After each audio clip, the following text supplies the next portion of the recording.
So, as probably everyone who knows, or everyone knows who's listening in, we are doing the Dayz Spotlight, and this time we are shining the spotlight on Mr. Blue and Queenie.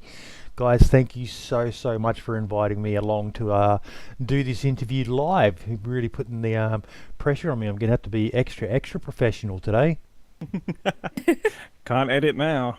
No. There's no. Oh shit! Can we just rewind and redo that scene? Now it's all going to be live, and everyone's going to be witnessing it firsthand. Pressure's on. No mistakes now. So we're going to jump straight into it, and we're going to start off with just a few basic questions about you guys. Pardon me. Firstly, and I imagine most of your subs and your viewers now will know a lot of this, but for the people who aren't so familiar with you, how old are you guys? Well, for the questions, for ease of answering, let's go ladies first. So I'm 24. And I'm 29. 29 and 24. And do you either of you have any family? Yeah, we come from big families. Yep. Come from big families. So I have 2 brothers and a sister. Yep. And I have 2 brothers, 2 sisters, and I'm the oldest, so... You're the in oldest? Irish, you have to have good families, yeah. And jobs, are you guys full-time streamers, or do you have other jobs as well? We have other jobs. Yep. We work on the weekends.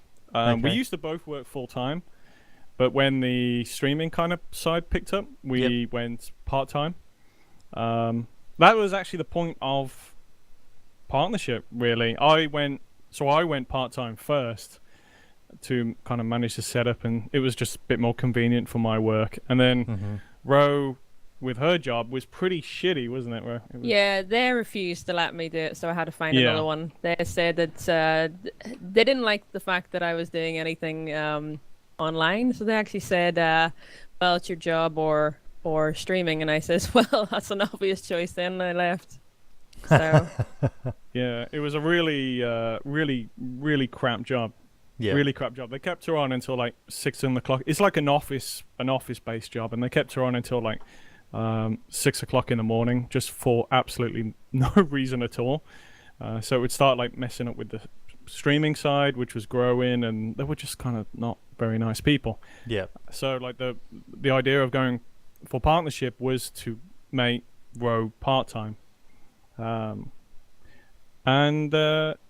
it worked. It kind of worked. did. Yeah, kind of difficult at the start.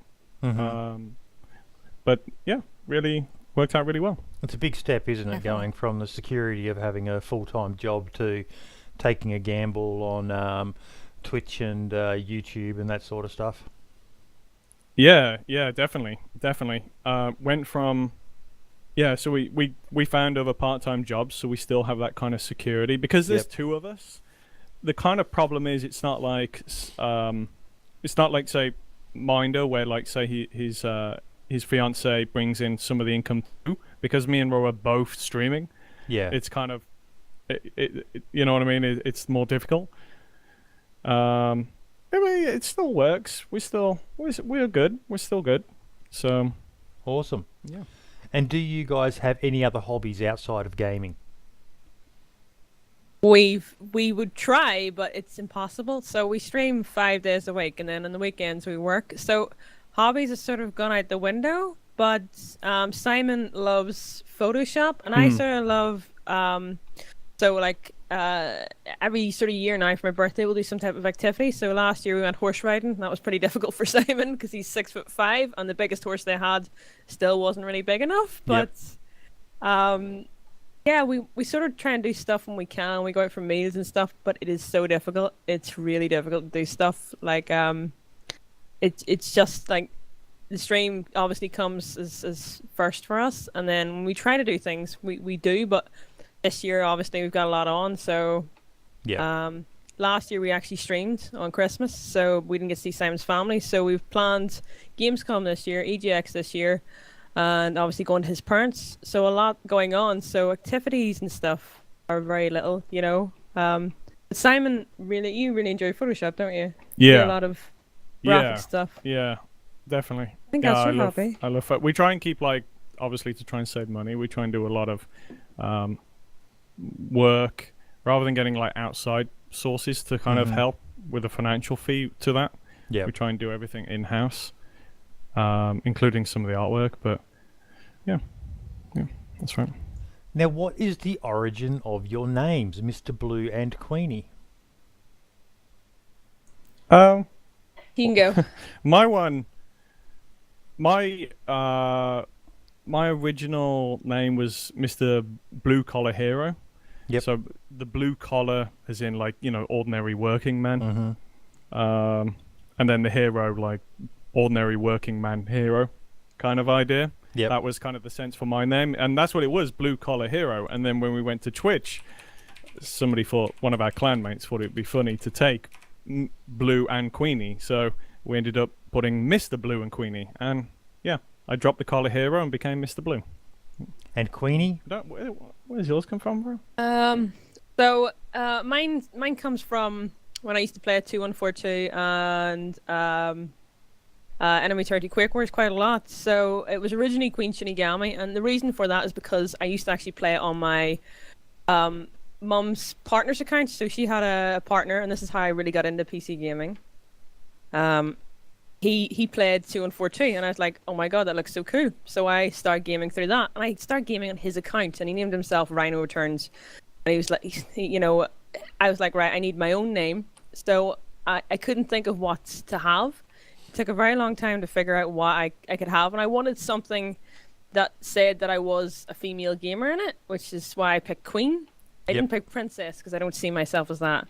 It just doesn't sound good. It sounds like a little girl's name. So I had Queen in it, and then I was like, well, what do I need for the second part? And I was very big into anime and very big into sort of Japanese culture and stuff like that. I just find it interesting. So I picked Shinigami. Then I went into a few clans, and none of them could say Shinigami, so they just shortened it to Queenie, and I stayed Queenie from that. No worries. So, who or what got you both into gaming? I've kind of always enjoyed gaming. Like even before, we had a little family PC when I was like 12 or something, when I was 11 or 12. Yep. So before the console stuff, like PC gaming introduction. We had XCOM Enemy Unknown, like the 1995 version, and Red Alert 1. They were my main games, and I had to boot them up from the CD-ROM. Like we didn't even have Windows. God, I loved Red Alert. Yeah, still love them. And then kind of Frankie brought me onto watching Frankie videos. Brought me onto the classic story.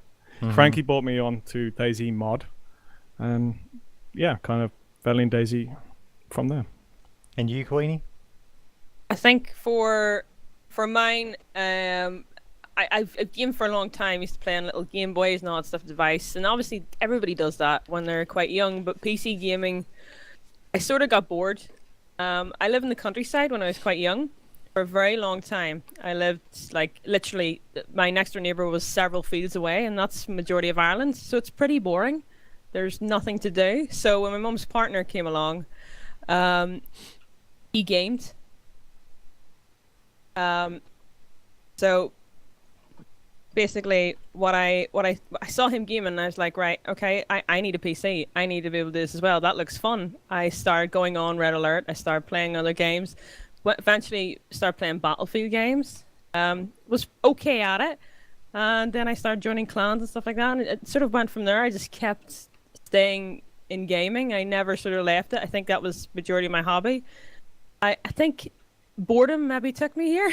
Yep. Because there's just nothing. Ireland is a beautiful place, but it's very dull and very boring.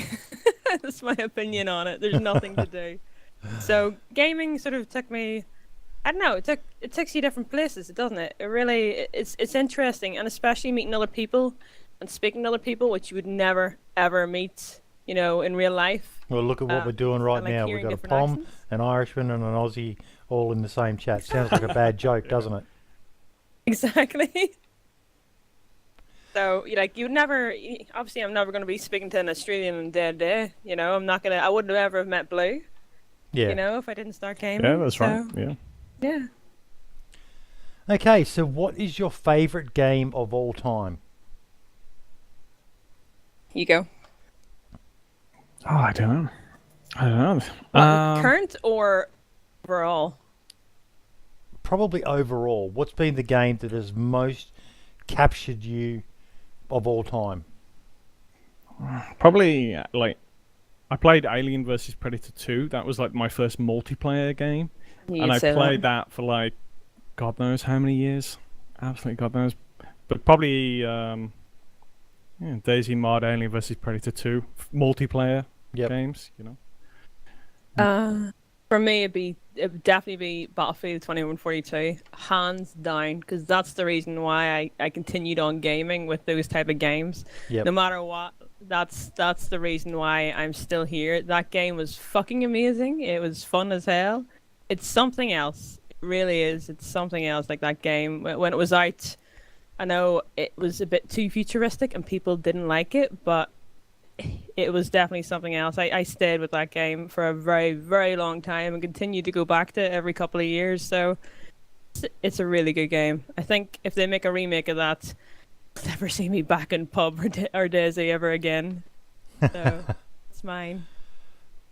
So what was your first PCs? Do you remember them?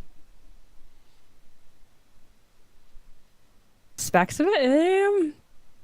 Just the basics of them. Was my mum's first one was a pre-built Dell. And I sort of played on that. Yep. I can't remember other than that. Yeah, first PC was like, the family PC in the living room. Like, didn't even have Windows. Yeah, that was my first PC. Oh, I remember the Windows on mine. It was 98, Windows 98. I don't know what was in it. I think my own first PC had an 8600 GTX or an 8800 GTX card, a really crappy one. And did either of you ever own a console? Mega Drive, PS1, Nintendo 64. I love the Nintendo PlayStation 64. 1, PlayStation If 2. you ask me my favourite console, it's the Nintendo 64. Super Smash Brothers and GoldenEye. GoldenEye. Turok as well. GoldenEye was amazing. Oh God, no! There's 5 years difference between me and Si, so you can tell the console difference. My first console was a PS1. Yeah. It's I remember getting that at Christmas. It was amazing, but I stuck with sort of PlayStation 1, PlayStation 2, and then I sort of stopped after that and saved my money for PCs. Yep. So what got you guys into streaming? Did either of you stream before you started streaming together? I did. I was kind of into like the Daisy and Battlefield 4 kind of YouTube side. Mm-hmm. Like making guides and, showing the new stuff off. Nothing hardcore, just for fun, because I loved editing videos. And then Ro wanted to start streaming. So she started streaming for like 3 weeks, got like 300 followers. Which is pretty, I guess he's pretty good. That is pretty good. It's pretty good, right? And I could see her. So she was playing Daisy standalone on occasion, and she was speaking in chat. Like, people were speaking with her. And I was like, I want that connection. Like, the YouTube was great, and I could speak to people in the comment section, but I wanted that connection, like, direct connection to... Because me and Ro always, like... We come from, like, clans, building clans and communities, so... I always wanted like that direct connection with, the audience and engagement and stuff like that. I didn't want that gap, so I actually, if you go on my YouTube now, you can see me practicing the double vision before I even knew Ro. Before even Ro came along, we were practicing. Like, I was doing split screen gameplay on Battlefield 4. And we thought, well, if I can do this on YouTube, there must be some kind of way I can do this live on stream. So we created another channel, got Ro's followers from Twitch and my YouTube audience, and we combined it to make MrBlueandQueenie channel. Yep. Yeah. Yeah. So opened the channel a month later after tests, because the setup is difficult. After tests, we started our first Double Vision stream on March. Oh my god, what year was it? March 2014 was it? 2014. Or no, 2014 is when we met. 2015. 15. Yeah. Yeah. Okay. Yeah. Yeah. 2015 on March. Yeah. Okay. So has there been a certain stream that really stands out for you guys as one that you'll never forget?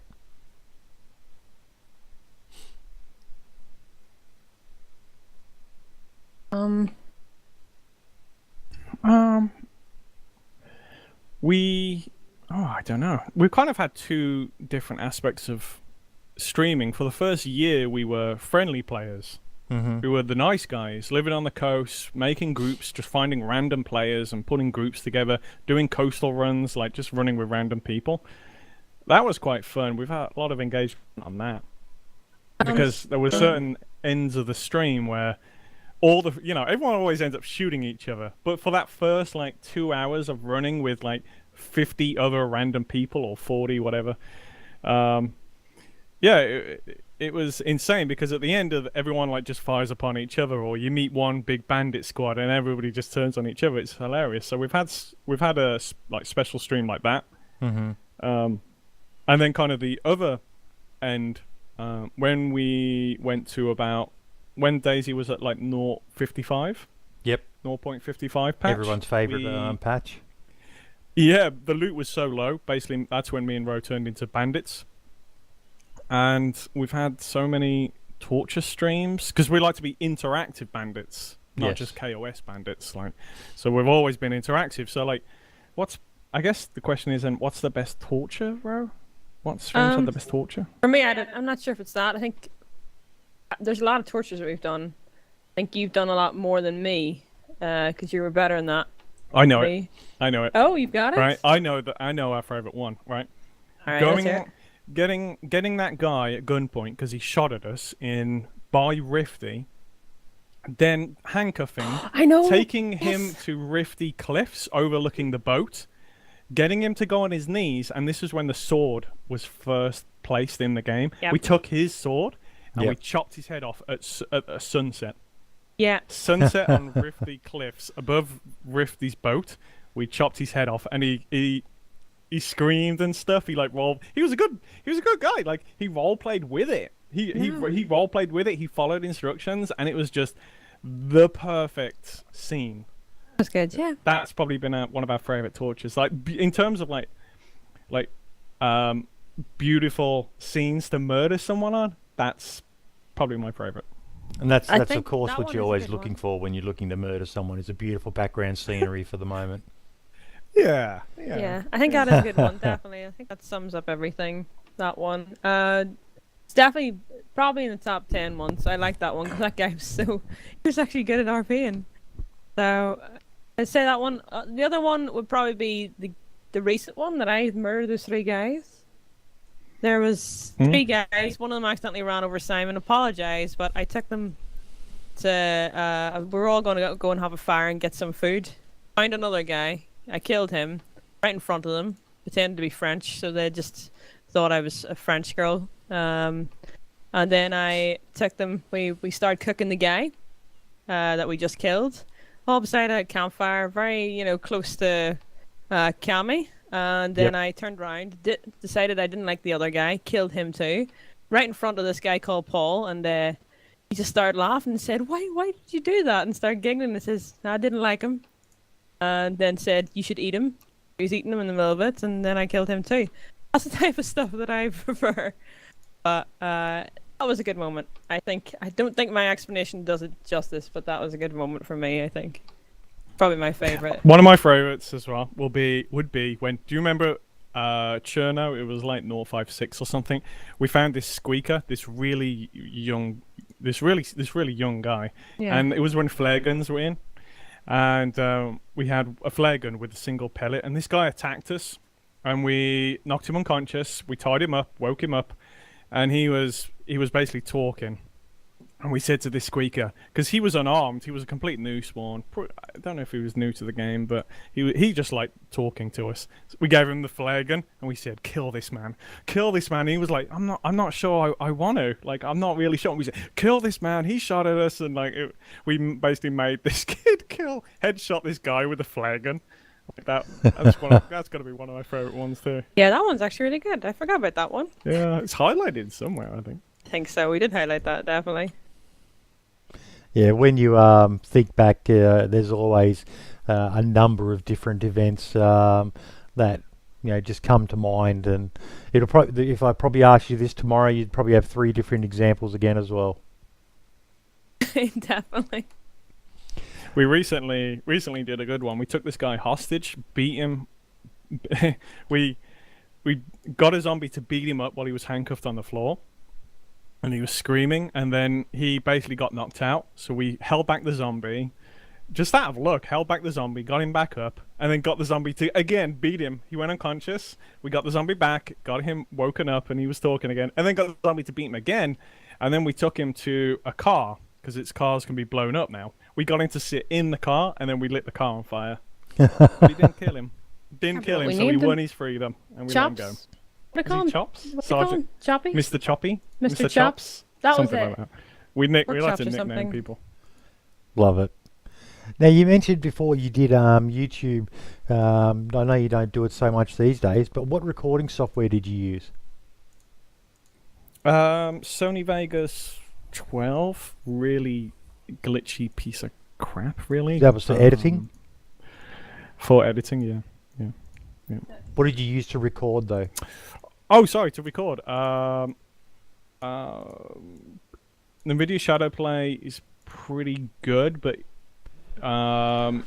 back then, kind of DX Tory was better for quality. Yep. It was just the size of the files were huge, so to render anything was pretty big. But yeah, NVIDIA Shadow Play, you could separate the audio, so that was what was handy with the X-Tory. Yep. I think NVIDIA Shadow Play has just had an update, so you can separate the audio now. Nice. So we could probably record and stream at the same time now. Now that ability's out. Nice. But yeah, unfortunately we don't have time to touch the YouTube stuff. Yeah. We'd like to do a mixture of like real life, not really vlogs, but real life, just to show. Some people don't believe like, although we're not a couple, but some people like, I don't know, they just don't see us together in real life or something. We get some weird. Get very weird comments. Haters be hating. No. Now, Simon, you said you played the mod. What about you, Queenie? Did you ever play the mod? No, my PC would never run it. So before I met Blue, actually, I had a very, very, very bad PC where it just wouldn't run anything. I had a 6950 graphics card, but it was pretty shit. And had it was a Phenom processor I had in it, and it just, the PC wouldn't run Dayz mod. It had so many problems with it. Not only that, it wouldn't run half the games that I play now, but it was so bad. And I couldn't play it. I mean, I did try to play it, Arma games. I had it installed for one of my my ex-partners actually played Arma, and we tried to install it on my PC. Didn't work. Wouldn't even boot up. So we just gave up on it. But it's something I wanted to play, but it was just like it was definitely out of reach for me to play. Yep. It wasn't possible. I could play Battlefield, but I couldn't play Dayz mods, so just gave up on it. And then when me and Simon were together for a couple of months, Simon actually bought me a new PC. Oh. Oh. Yeah, that was right, wasn't it? We struggled. We really struggled to.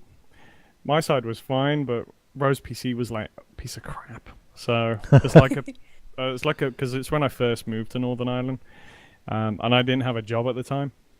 So kind of thank you, Ro. I dipped into my savings and built Ro a PC. It was pretty cheap as well. It was like $1,000, and it was a fully, like, because I really kind of researched it and stuff. I got a big PC for a cheap price. It was good. So what's your history with the mod, Simon? Played a bit when it first came out. Moved to the various mods.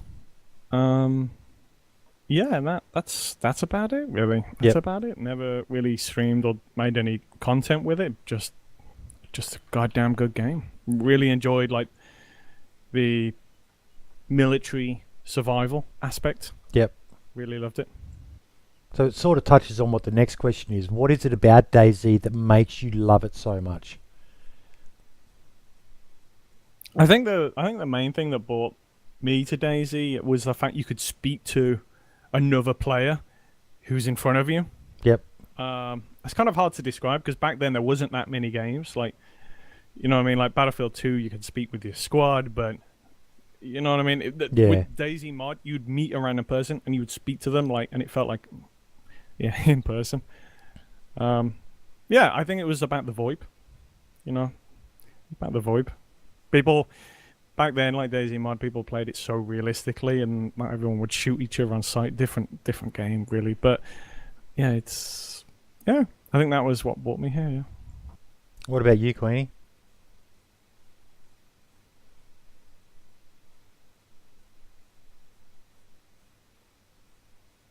Well, her mic's just gone muted on TeamSpeak.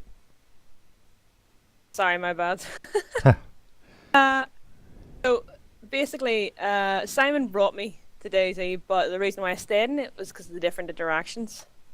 I'm a bit of a troll. I like to create funny situations, just to get a giggle out of it. So I sort of I'm sort of a very aggressive, and DayZ sort of, you can play whatever way you want. You don't, it's not like any other game. Yeah. You can interact how you want. You can play how you want. Right. So that's why when we first started playing, we would decide one day we would be friendly and we'd be heroes and we'd speak to people, and then the next day, this is when we first started streaming, so we're leading like we'd making massive group of friendly players going up the coast, making friends, killing bandits, and then the next day we'd decide, hey, let's go shoot people today. Let's be the bad guys today. Let's go bandit today. So, flipping back and forth. I think you were a really big fan of like going psycho on people and that interactive. That's good fun. So the $1 million question, I've even seen, a few comments in the chat so far addressing this topic, but why don't you play it as much anymore?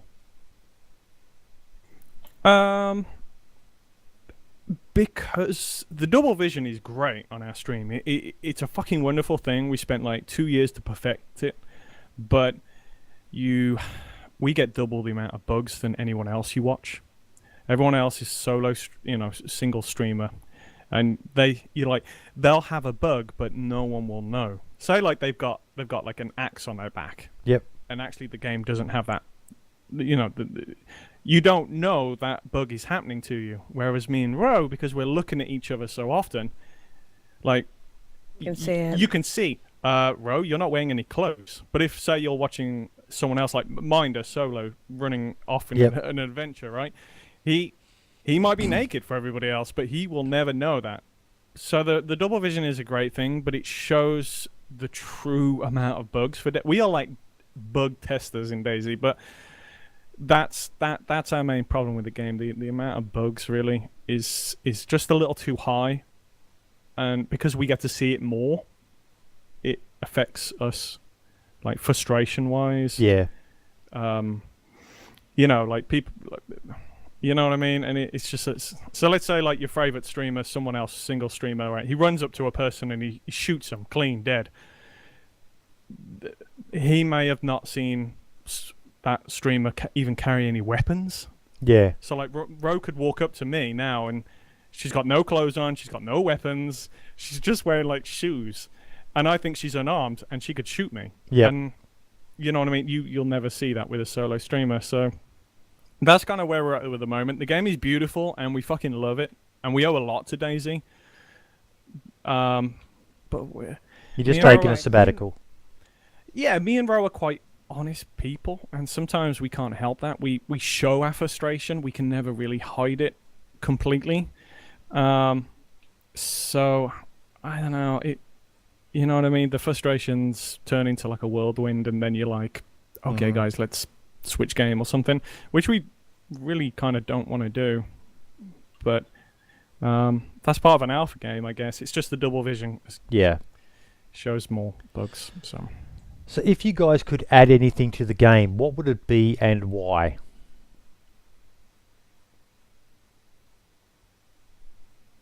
Hard question. Probably. The good thing that I always liked in kind of the mods of DayZ mod. I hate to go back to DayZ mod because it's a completely different game, but that's the closest thing I can compare this game to. The vehicles. The vehicles are the key thing. Finding a vehicle that's already half built and you don't need to build it for like 3 hours is really important, because you can go around the map faster and you'll bump into players faster and you can build your bases faster, you can loot up faster. And Chernarus is a big damn map. So a working vehicle functionality, forget the military aspect and the base building aspects, like just simply the plain vehicle aspects, for me, would not only speed up the game, it would make the game a bit more enjoyable, because you don't have to spend 4 hours looting, or 4 hours looting for vehicle parts, like finding an already working vehicle. And if the vehicles were a bit more optimized, they wouldn't lag or crash in the map or whatever. It's funny you mentioned that. I'm just looking at the chat now, and Mr. Watson show 3 hour car build 20 meters down the road ruined. Yeah. Yeah, I remember there was a stream actually not long ago. Me and Ro did. We looted up for about 4 hours. Didn't really find any players, but we were deliberately doing that because we were looting up. Right? We were looting up away from everyone. We got a car together. We're going to head to Northwest. Car falls straight into the map. And we explode. And that was all live on stream, so you can imagine our reaction to it. But yeah, a working vehicle functionality for me would change this game. I don't mind about the military side or the base building side, camp side. Yep. The bugs I can deal with. Like, I don't mind the bugs too much, but if you could make the game faster in looting up by you having working vehicles, it would be, you wouldn't mind if you die, right? Because you haven't spent 4 hours looting. You've used the car. So yeah, that's me. I don't know. What about you, Ro? I'm pretty simple. I don't really mind that much. I think cars are hilarious. I have a good laugh at other people's expense on my own at the cars. So, like, I've done a lot of stupid things, including flying in the air by mistake with the cars. But I think for me, a bit more. I think for me, it's a bit more. Customization would be nice. A bit more. Not about the characters, just more clothes that I want in, because the pink dresses were hilarious. Yep. Like, tying somebody up and putting a pink dress on them actually really annoyed them for a very long time. I just wanted more clothes. Is that your answer? Pink dresses? No, just not just pink dresses. I'm not just that. Because it was funny with the male characters running around in pink dresses. Do you not think? But like a reverend suit and all that stuff. And just silly things that you can walk around being a reverend, a bit more roleplay stuff like that as well. Okay, so you and want more stuff. You want more custom, like the Walking Dead sort of style with the priest guy in the church. You could go into a church, you can hire, take somebody in there and just be like, oh, there's a reverend here. Okay, so you want more character customization. That's what I'm looking. Yeah, that's what you're saying. Not just for, and I'm not. I do like PvP, but I want to troll a bit more. Just coming out with like a reverend suit and putting on some silly accent and say, turn around and say to somebody randomly like, I am your god now. Something stupid. I have to agree with you. I'd never really thought about it, but they definitely do need more. As much as a lot of people will say they need to fix the bugs first, but it'd be great if they do release more custom clothing options for you. That would be really productive, because if you were in the menu and they could not enforce roleplay, but they could encourage roleplay by getting you to pick a character on the main menu, right? So you pick a fireman. Fireman comes with a fireman outfit. Pick a reverend. He's got a reverend outfit. So it kind of enforces roleplay. Yeah. Yeah. That'd be kind of good. Encourages. There's there's a massive lack of roleplay on the game at the moment. People really do not want to play ball when we interact with them anymore like we used to. So Yeah, like yeah, that would be good. nice because people can dress up, a bit more, whatever they want. I know you've already got your character sort of down to a T, but I don't really think I do. Like I always wear the hoodies, and that's really about it. But like, that would be a lot better. Instead of new spawn clothes and people picking on new spawns every time on the coast now in this last patch. Pick on the priests. You won't know if they're new spawn or not because they'll be in like a fireman outfit or reverend outfit. You won't. There'll be a big less of a different. I don't know. Pick on like. That's probably not what just they pick want. on certain characters. If I saw that, it'd be a lot more fun. I think. Yeah. Yeah, I'm sure it would work. There's a lot of things you can do with Daisy. That's what's great about this game. Yeah, but I really do think that adding more clothing options would really increase the interaction side of the game. It would just, instead of just seeing the new spawns in their pants and their t-shirt, seeing people in different outfits would encourage people. Hopefully, encourage, not enforce so much, but encourage people to interact maybe a little bit more than they used to. Yeah. I agree with that 100%. Yeah. Like even suits would be a bit better. Not military clothes as much, just silly little items of clothing, just to make people RP or or even just have a good giggle about something. Yeah. It would be a lot better. So, for both of you, who is your favourite Daisy content creator? And you can't say each other. See, now, a lot of the people that I watched in Daisy have left Daisy, so now I'm at a pickle where... Should I mention them or should I mention no, you can say whoever. Like the main answer I get from a lot of people is Frankie, even though he doesn't do Daisy anymore. Okay. For me, it'd be Kiwo then, because she's definitely sort of a role model in regards to that. Like she's very good at RP, she's very good at PvP. I'd like to be that sort of mix. I'm trying that sort of mix anyway. I've always tried that in Daisy, but I think my PvP side has came out more than my RP. So that would definitely be the person I've watched the most out of everything when she used to play. The first year of Daisy, that's who I'd watch 100%. Her bloody Dora the Explorer voice. I'm not sure, to be honest. I'm not sure. It's hard because each streamer now is different. Some people want to put content first, or some people want to put community first, and yeah, that's a really fucking hard question. I don't know. Yeah, me and Ro were always big fans of Kiwo and Moon. Always big fans. The way they moved around each other without actually saying. Me and Ro still to this day try and nail that down. Like they do. So if they have people in front of them and they decide they're gonna shoot, they never say it. They just follow each other's lead. One leads and then they shoot, and it creates great content without actually saying anything. Rather than like spelling it out for the audience, you know kind of what's going to happen because of their personalities.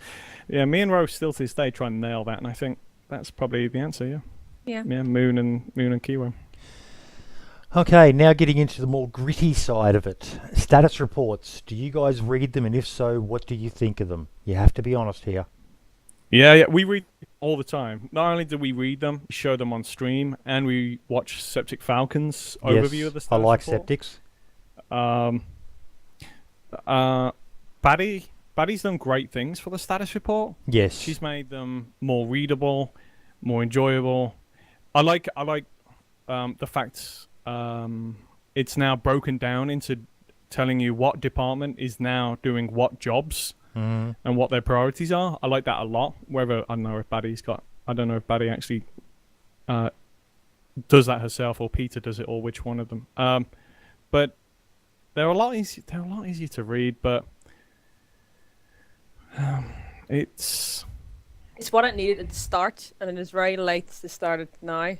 Like they were very long-winded and not straight to the point, and now they're a bit better laid out. They're more readable, they're more user-friendly, and for a newer player coming in, that's a lot easier to read those status reports than before. Before Like they were just so much information not broken down properly. Now they're sort of confusing bullet pointed. wording and wrong information given. Yeah, and now they're the status reports are great things, and I know if you ask them a question, they'll always say read the status reports, but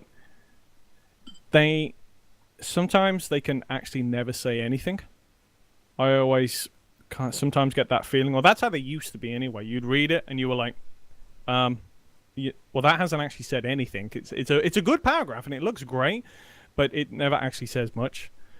So I think me and Ro are quite. I'm glad that Baddie's there. That's probably the best answer. I'm glad Baddie's there, and it has, her impact has changed it, but it's all down to the progress. If there's not much progress, then the status reports are going to be fairly empty. So it may look a good status report, but if it only says, "Hey guys, in experimental servers we've updated and we've changed the ghillie gun wrap," I'm not really going to care too much. You know what I mean? Yeah.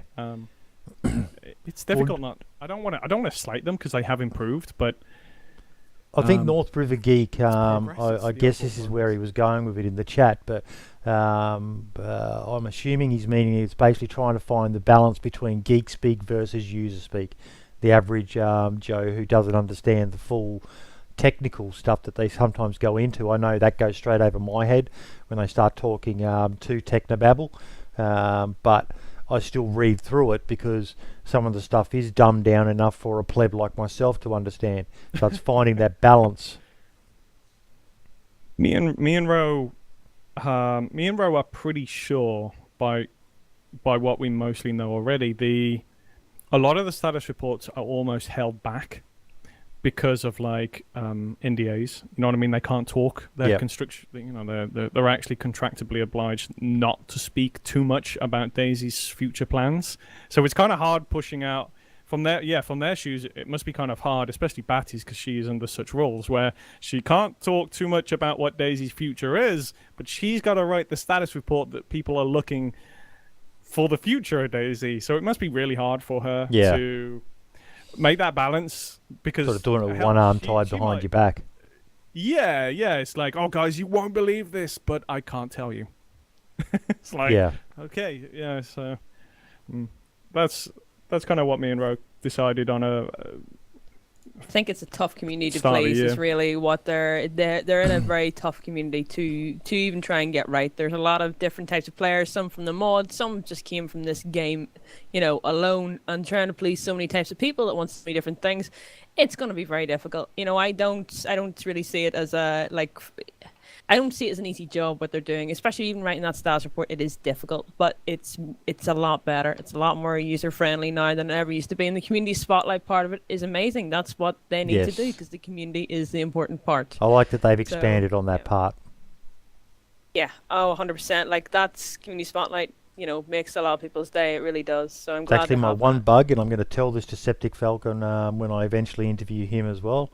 In case he doesn't watch this one, but he needs to include the community spotlight in his breakdowns of the status report.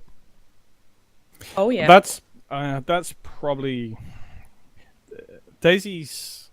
Me and Rod know this fucking future first person, but Dayz with the viewer numbers across the board dwindling, with the Dayz player stat dwindling, so it's lost 1,000 players in the last couple of months, and Steam is it Steam Charts, the website will tell you. I don't know how accurate it is, but you can feel it on the server browser anyway. But I think there's a lot of competition between at this point in time. I think there's a lot of competition between content creators, and I can understand potentially Falcon's reason for not doing the spotlight on the community, because he's not officially obliged. He gets no support from the devs. Just to confirm that he gets zero support from the devs. They don't tell him any inside information.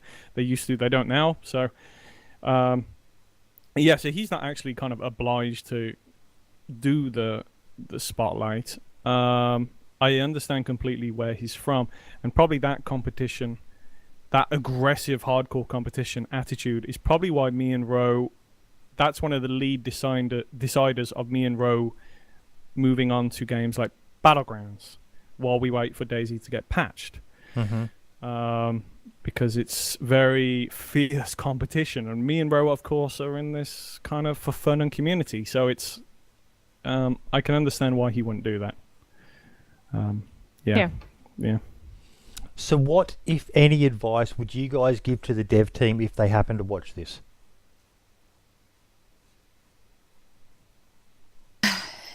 So in regards to that, I would get rid of that tab. Community and official tab. That's my opinion. That's That's been such a hot Makes this topic on game. Twitter, especially lately. That shouldn't have been a thing. I understand because a lot of games sort of do something similar to that, but that is a no-go. Unfortunately, that is something that should not have even been brought in. And it definitely should have been asked, because this game was brought out, regards to a community, so it needs to be either community tab first, or they need to remove it. Like, it shouldn't be separate. That's a The no-go. community tab needs to be gone. Yeah, but I don't understand. Maybe there's something there that's quite hidden and they can't tell us. I'd love to ask why that has been implemented now and not later when modding is released.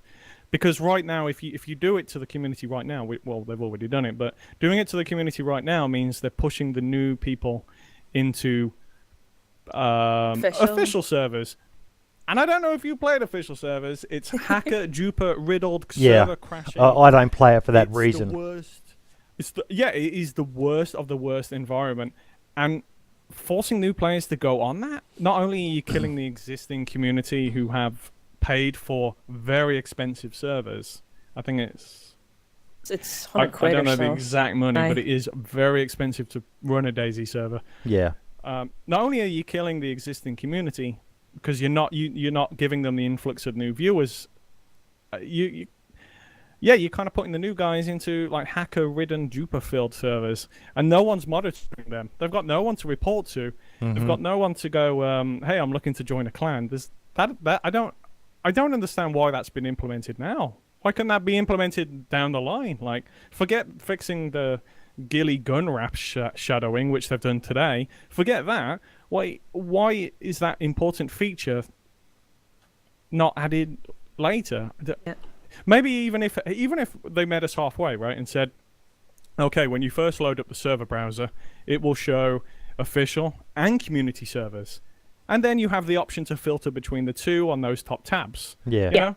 So at least so it doesn't confuse, because it confused everybody when it was Confused first. me. I couldn't find the servers we playing. I was like, where is forgot this? today. Like, Ro was Forgot getting today. frustrated at the game today, trying to find the server we're on now, and It's I'm like, Ro, press the community tab. So like, we got 4,000 hours on this game, and I don't understand why. I'd like to ask them why they did it now and not later. 'Cause surely that can wait. So- Why was it implemented now? Exactly. So what other games do? Because this is a common thing to split up servers. Because there's so many goddamn servers out there to split up servers. What other games do? Especially like Ark and stuff like that. They split them into PvE, PvP, or categories. But they allow you to select that category. You see everything until you select that category. So you should be able to break down the categories instead. Yeah, so basically filter it. It should be added to the filters on the side where it has like passworded, pinged, and all the rest of it. And if they respond to this video and they say, hey guys, read the status report. We did read the status report, and it said they have done those changes because of what the server browser will look like in the future, which is a really good point. I get you making the platform for future updates. That's great, but why was this community tab added now? Why was it now? Why? What's so special that's going on behind the scenes now? Because the only update they're pushing out, which is like this morning's gun ghillie wrap shadow, why do patches like that on experimental servers require a community tab? Surely you don't want to piss off you don't want to do anything to piss off the remaining people in the community who are stuck with you through bugs. Well, that was the point I was going YouTube to make as well. Yeah. YouTube hate videos, like sticking up for them on Twitter and the game, and we constantly have to do it on stream. And I'm not sure why they're doing that. That would be my question to them, really. Yeah, I think regards to feedback and stuff like that, it's just something that needs to be mentioned, especially like, I mean, it's something that I really wanted to say In regards to it, definitely, it does bug me. It bugs the shit out of me. In fact, it's probably the most annoying thing. The thing that niggles in the back of my head is that nothing else really. I can fight through every single bug that this game can throw at me. No, I can probably figure out a way to fix everything in my head. So if something bugs on me, I'll relog or do something, jump about, roll on the ground. I can fix that. That's fine. It doesn't bother me. But that one does, because it puts It affects a us community. all. Yeah, it affects us all. It affects affects us the all. streamers, affects the YouTubers, it affects the people that want to play normally. It affects us all. New people come That's into this damaging. game, or maybe people rejoining this community, and they go, "Hey, okay, well, let's check out official service. I've been killed by a hacker who's swimming on the coast. Yeah. Great, I'm uninstalling." And then they don't come to Twitch, they don't go to Reddit, they don't. It makes the community a lot smaller. It damages Damages us us all. That Yeah. that thing that they've done, yeah, is like you know what I mean, like Yeah. butterfly wings. We Makes a play hurricane. a lot of events. We play loads of PvP events, loads of RP events, and we do our own events, and that affects the community. It affects our community, it affects everybody, and it's something that is that will destroy us all if we don't sort of say something about it, or say, it's a bad thing, and then I would love for them to change it. I don't think they will, but that's something that I would love for them to sort of look at again, maybe reassess, because it's the wrong way to go. So I don't know whether that's going to constitute your answer for the next question, but what is your biggest gripe with DayZ? That's it. Yeah. That's it for me. Biggest gripe is probably the fact they didn't copy Dayz mod. I hate to go back to Dayz mod, because I know it's like a separate game and all, but so Dayz mod, military survival simulator. Dayz standalone, survival simulator. My only issue really is with the game. So server performance is low, right? Server performance is low, and they fix it every patch to increase the loot economy or increase all of that stuff. My only problem is one of the major mods that's going to come out straight away is a military mod. More guns, more cars, jets, planes, helicopters. But if they're only going to optimize the server performance for a survival simulator, wrong word, simulator, when people start modding the game and adding planes and stuff to the game, it's going to be a lag fest. We're going to be back to Arma 2, Dayz mod, where it's laggy, 15 FPS everywhere. Like, that's my only concern, really. So yeah, that's probably gripe. That's probably my gripe with Dayz. The fact they didn't copy Dayz mod Arma 2. It's not a military simulator. This is a survival simulator, and I don't know why they didn't do that. I'm assuming because it would have meant more server performance work. To add more guns, to add more armored vehicles and stuff like that. I don't know. Maybe they'll surprise us, but that's my current gripe with the game.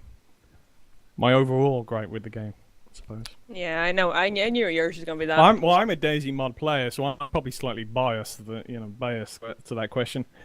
Yeah. Yeah, that's mine anyway. Mine's just that we've been in a lot of clans, we've run communities, we've run tournaments. Mine is definitely that community tab. That needs to be 100%.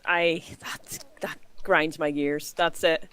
Honestly, that. I'm pretty, simplistic and all that stuff. I enjoy PvP, I enjoy RP, and I enjoy, going on community servers. I enjoy playing with different clans. I know a lot of them, and this is something that just gets on everybody's nerve, and that's what a lot of servers have shut down for, including a lot of my favorite servers have shut down because of this. So that, for me, that's what destroys me a little bit. And a game that I love sort of being damaged like that, it's heartbreaking, because you invest a lot of time in this game, 4,000 plus hours. It's a little bit heartbreaking. Yeah. So that's just me on that. So what are you both looking forward to the most in DayZ? I think I know what the answer is going to be, but yeah, player controller should fix all those little issues. Like, there's a current one that's pretty annoying. Me and Ro will run side by side down a road together, and the bugs and the lag is so immense that we have trouble doing that. Like, I might be standing next to Ro, but on Ro's screen, I'm 20 meters down the road. I mean, it's like it's like a player displacement bug. Yeah. The server performance is pretty low, so we can't even run next to each other running through a field. Like, if we wanted to RP or something, it's so difficult. Because I just had that today with my son. We both had a run together on one of the Pipsy servers here in Australia, and we were both noticing a lot of lag, a lot of desync, a lot of rubber banding. Yeah, that's the thing. You'll another one was I want some type of mute function back, but I don't think that's ever going to happen. But I forgot about that. They took out the player list and mute function, so you can't mute other players. Yes. So that's was something I really hope they'd bring back in, but I don't think they will. No. But what I'm looking forward to is just modding in general. I want something else. I've played this game for a long time, and I mostly PvP. And I RP as well in events and stuff like that. I love the Aftermath guys for all their RP events recently. Fucking amazing. But what I really, really want is some type of more PvP for me. I need sort of that in a game now. So I've played a lot of Dayz, I know the map and all that stuff, and I just want some more PvP mods. That's what I'm looking forward to. Okay, so that is the next question. What are you most looking forward to in regards to modding once opened up? PvP mods. For me and Ro have this theory, right? We've said it a few times on stream. Okay, more loot will equal more player interaction. People avoiding each other and killing on sight and war glitching and hacking and just to get loot, or not playing the game because say they've only got 20 minutes and they've got to go to work, so they don't want to play Dayz, they go play something else. But if loot is more around the map, then people won't be afraid of dying too much. I'm sure there's a middle ground that they could do. If there's more loot in the game, then people won't get upset, they won't become trolls, they won't you know what I mean? There will always be those people that do that, but there'll be less of it if there's more loot. You know, I remember the days where me and you walked up to somebody in Electro, and we would all have Mosins. We would all have Mosins, and we go say, hey, how you doing? Yeah, just looking for some players, looking to get a drink here, gonna pick some apples. If we did that now, we'd get shot at instantly. Yep. That does not exist. Like, we could walk up to someone with a repeater, and we say hello to him, because that guy knows with the repeater or Mosin, right, if these guys turn around and they shoot me, I've only got to loot up for another 10 minutes, and I'll get myself a Mosin again. Like, so I'm not worried to interact with these players. So that's kind of mine and Ro's theory.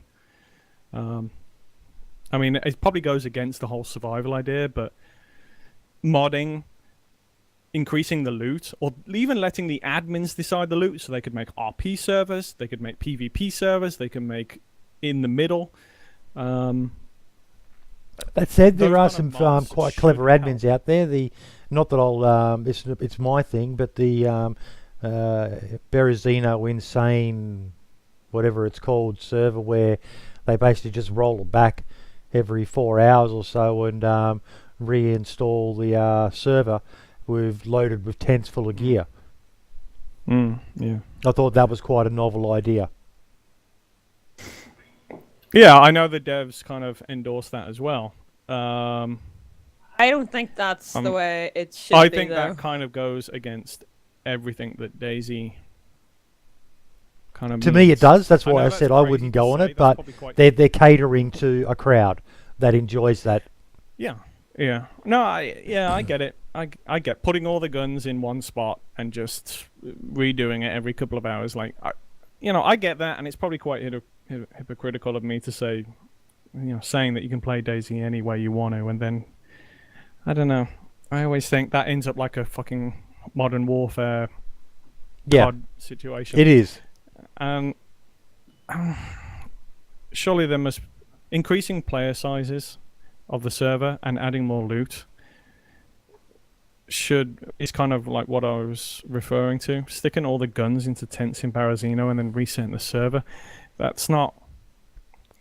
not sure I like that. I'm not comfortable with as a Dayz player and a Dayz mod player. I'm not kind of comfortable with that.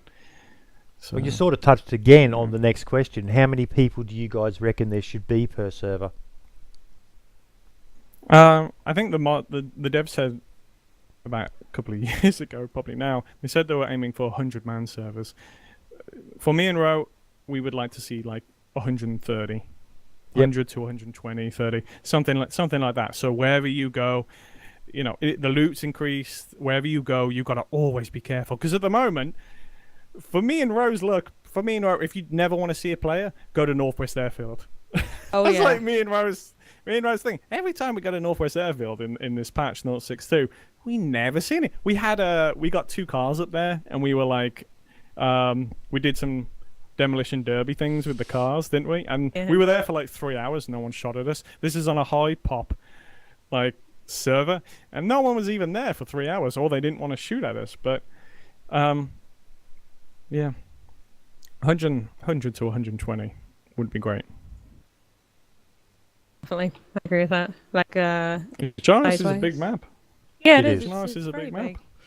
And to walk, like, we've had streams, and so has a lot of streamers. They've had streams where we walk around 4, 5, 6, 7 hours and not seen or heard a gunshot, not seen or heard a player in the entire time of streaming. And we've had streams like that where the only person we'd see on a full pop 60-man server is a hacker there to steal a foul. Makes Ro unconscious, shoots her with a trumpet in the face, flies down, takes the foul, and flies off. We've had streams like that, and you know, that's quite devastating as a content creator, really, on Dayz. Well, yeah, it's because it's not content. There's not content there's there. not content There's there, just yeah. not, like, no player interaction in a game like this is not content. I'm assuming this is probably another one of our grievances, really. I mean, I'm sure the devs have got their reasons because of server performance, but I don't know why they've done this. So, putting all the spawns on the east, removing like 60% of the loot. I get it helps. It helps server performance, but does that mean like the game will never be able to support that amount of loot again? You know what I mean? I wish sometimes they were more clear on the status reports. Like, okay, guys, we're taking about this amount of loot. We're going to try this. Like, we're going to try this to make the game more survivor, and let us know your feedback. I don't know. Okay, we are on to the rapid fire questions, where I'm going to throw a question at you. Now, doing this as a duo, you're going to need to, I reckon we go Ro first, then Simon. Answer as quickly as you possibly can. So, Ro, it's up to you to answer as quickly as possible so Simon doesn't get too long to think about it. Okay. First question, your favourite long-range weapon? Fuck, I don't have any long-range weapon that I like. Shit, because I'm not a sniper. Probably the Mosin then, if that's the case. I would go for the Mosin. Yeah, probably the Winchester. Least favourite long-range weapon? All of them. Blaze. Oh no, actually, yeah, the Blaze. I very dislike the Blaze. I should have thought about long range weapon properly, because SVD is what my preferred. But I goddamn hate the Blaze because I get killed by it the most. I don't know, probably a Mosin. I get really good like short range, medium Mosin range shots, but anything long range now, I always miss. I'm so unlucky with them. Favourite automatic weapon? Rack. AUG. Oh, well, I know why you chose the rack. I know, because me and Ro, we've been doing this thing for quite a while now, since the start of the year. We get a rack and a scorpion, because they're the guns that are so easy to knock players out, not kill them, because we want to torture them, right? So we put down the M4s and we put down the big daddy guns, and we go out with a rack and a scorpion, because 7 bullets in the chest will knock a player unconscious, and we want to torture people. So the M4 will like instant kill, and the rack and the scorpion will. I have to stop it here as well, because that's generally been most people's least favourite automatic weapon. So it's nice to see someone giving the rack some love. Yeah, well, yeah, we shoot to ill. We don't really shoot to kill, do we? We're not KOS players. We go for as many tortures as we can every stream. And sometimes they kill themselves, sometimes they combat log, but Yeah, 7 rounds from a scorpion or a rack straight to the chest. That's knockout, and they won't even be black and white. No. They'll be healthy, so we can stab them or give them to a zombie, or we get lots of choices through that weapon and torturing. Racks are amazing because it's like so you shoot them, then you run away a little bit because then they drop. They literally, it's like a couple seconds delay before they drop, and then you go around the corner and just laugh because they're already knocked out. Yeah, right? 7 bullets to the chest, and then you run away, and that gives them like 2 seconds to go unconscious, and we got ourselves a torture. Least favorite automatic weapon? M4. I hate it. Probably this patch, the MP5. Oh, yeah, the MP5 used to be golden, and now the 9mm in general does absolutely nothing. I put a whole big mag of an MP5 into a player, and he just turned around and looked at me. And that's happened like 50 occasions, to the point where this patch, I'm not taking the MP5 anymore. KOS. Say again?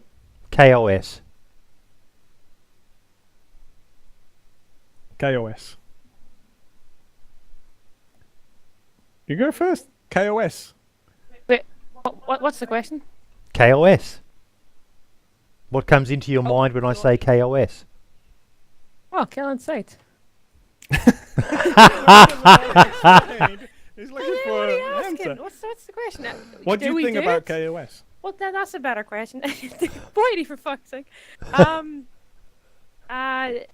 Yeah, it's great. You know, I don't really mind it.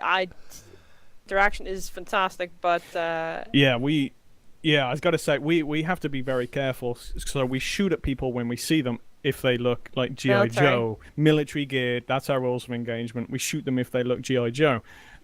So, but the problem is we gotta shoot them, but not kill them. Yeah, because we want to torture them. So it's because we want to interact. We do want to interact, but we know if we go up to this guy and say, "Hey, he's gonna shoot us," so we have to shoot them first, but don't kill them. So we get interaction, because torturing someone we count as interaction.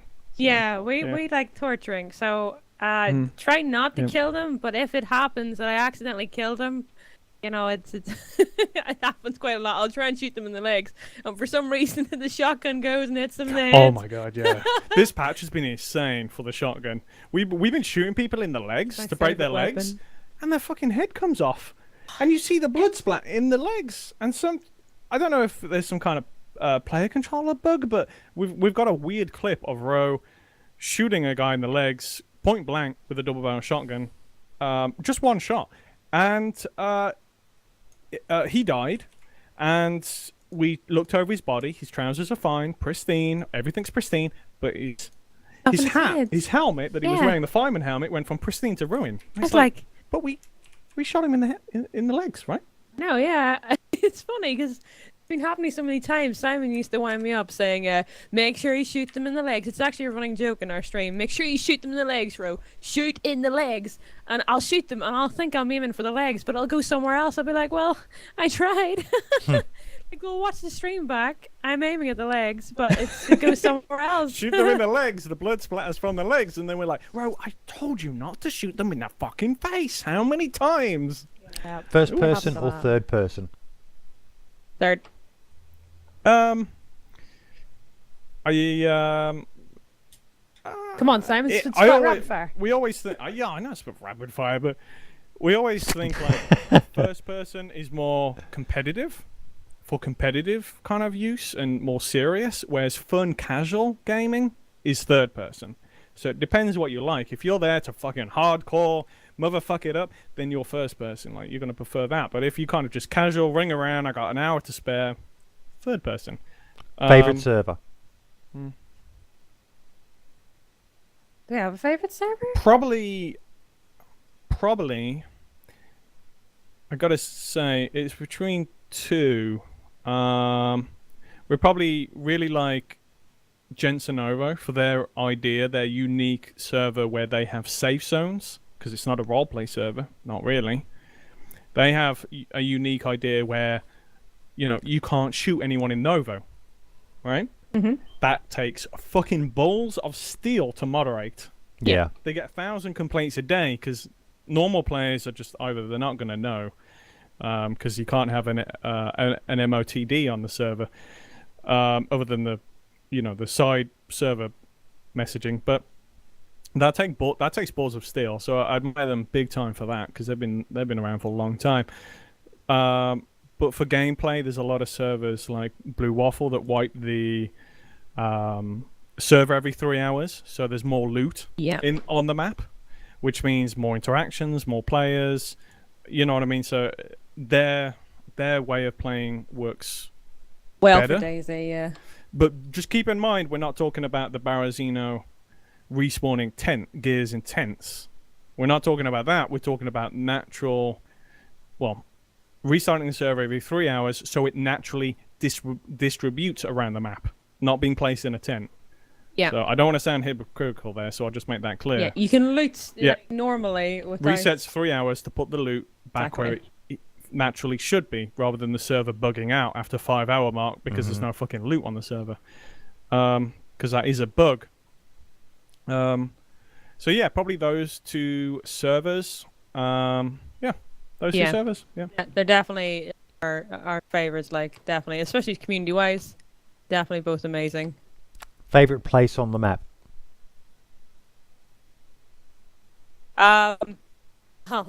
It's changed now. It used to be 100% Cherno for me, but now, fuck, I really don't know. We've had quite a few places, haven't we? Gorka's amazing. Gorka's absolutely great. It's very easy to move in and out if you want to kill somebody on PvP, or you want to be a bandit. Gorka is very, very sort of smooth laid out. So you're right. Gorka's quite nice because you're not getting real new spawns coming your way. Have a little bit of gear at least. Yeah, they're coming off the coast with enough gear to defend themselves, because in this patch it's absolutely wobbly. You can find a fucking pistol within 5 minutes on the coast, but you go anywhere inland, you can't find any gear. But anyway, yeah, Gorka's quite a nice balance of the map. And the last one, public or private? Private. Oh my god, private, yeah. Yeah, I kind of figured you guys would go that way based on the comments from before. Okay. Public is toxic. We are now into my favourite part of all of the interviews, and that is the viewer questions. Now, I actually snagged a question from chat just before, sort of ties into the KOS one. Hairy Wookie asked, how excited are you for the non-lethal weapons coming out? Oh my god. Tasing people, knocking them unconscious, that will be so much easier to torture people. Yep. I got to capture so many squeakers with that taser. Barros UK asks, I know you are sometimes frustrated by Dayz and even each other. I wonder if it is easy for you to forget what happened during a stream and return to a normal couple's life. Oh man, we've had frustrating streams where we've come off and we're frustrated, and we've looked at each other and we've gone, that was fucking shit. I think actually having each other is really good, because we can pick each other up, so we can look at each other after stream and go, let's go get some Domino's pizza to cheer ourselves up, I think being a couple and streaming is good. So sometimes we'll have some bad days streaming, just like every streamer does. So we can pick each other up. That helps. That helps a lot. Yep. A lot of streamers like the good thing is behind the channel work, I'll do the artwork, the setup, a lot behind the scenes. So I get burnt out a lot. And if you ask any burnt out streamer, they don't want to, you know what I mean? Their motivation is down in the bin. So Ro will bring me up some pancakes, you know what I mean? With the maple syrup, the good maple syrup, and kind of pick my spirits up so we can stream again. Or if worst case scenario, she solo streams. And if Ro's burnt out, then I can solo stream. So yeah, it definitely helps having two of us. Yeah. I think it's nice to have somebody to rely on, but it's also very difficult to keep, because there's a lot of frustrations in streaming, especially, and as much as we've built a very nice community, there is on occasions you get, the odd person who's just extremely nasty. And when we started out, originally. There's a lot of stuff that was pretty nasty towards us for quite some time. When we first came into the Dayz category, and just streaming in general, we got a lot of stuff that was pretty, we got a lot of nasty trolls for a very long time. I think everybody gets that, but there were some really bad ones. Everyone who starts streaming, they come at a point where they get overwhelmed with the trolls. Like, trolls target them because they're not big streamers. Exactly. So we got targeted for quite some time, and that's fine. Double but their I think reaction, huh? Exactly. They try to get double their reaction, and I think it made our skins very thick in regards to it. Now, I've always had that because of, obviously, girl gamer, you do get a lot of abuse, but to see, when you first start out, to see all the shit you do get, it made us really thick skins. So it probably took us to, when we started a year streaming, we realized we needed to start making a bit more time for each other. Because we got frustrated, we got a bit annoyed, we'd get annoyed at each other. So we're like, do you know what, we need to make more time for each other instead of just, streaming together, because we stream together to have more time with each other as well. And then we got frustrated and angered. So we started, deciding, right, this is it. We need to separate it. We need to go out for a few more meals. We need to, just think about each other's feelings a bit more. We started doing that because, we have a lot of guys, we have a lot of mods that are fantastic. And they sort of said to us, guys, you're getting a little bit frustrated. You're getting annoyed at each other. And at that time, I wasn't as, as tactical as Simon gaming. I was very sort of in Dayz's mind. I was not a very good player. I just wasn't. And it took a lot of time and patience, I think, from Simon as well to get me to the level where I am now, sort of in regards to thinking content creation wise, because I was pretty, just quick kill on sight. For the first year, I'd literally just, I'd shoot before thinking. And that's not a way to be, that was not a way to be. I would not speak to anybody because I was more afraid of they'd say something back to me.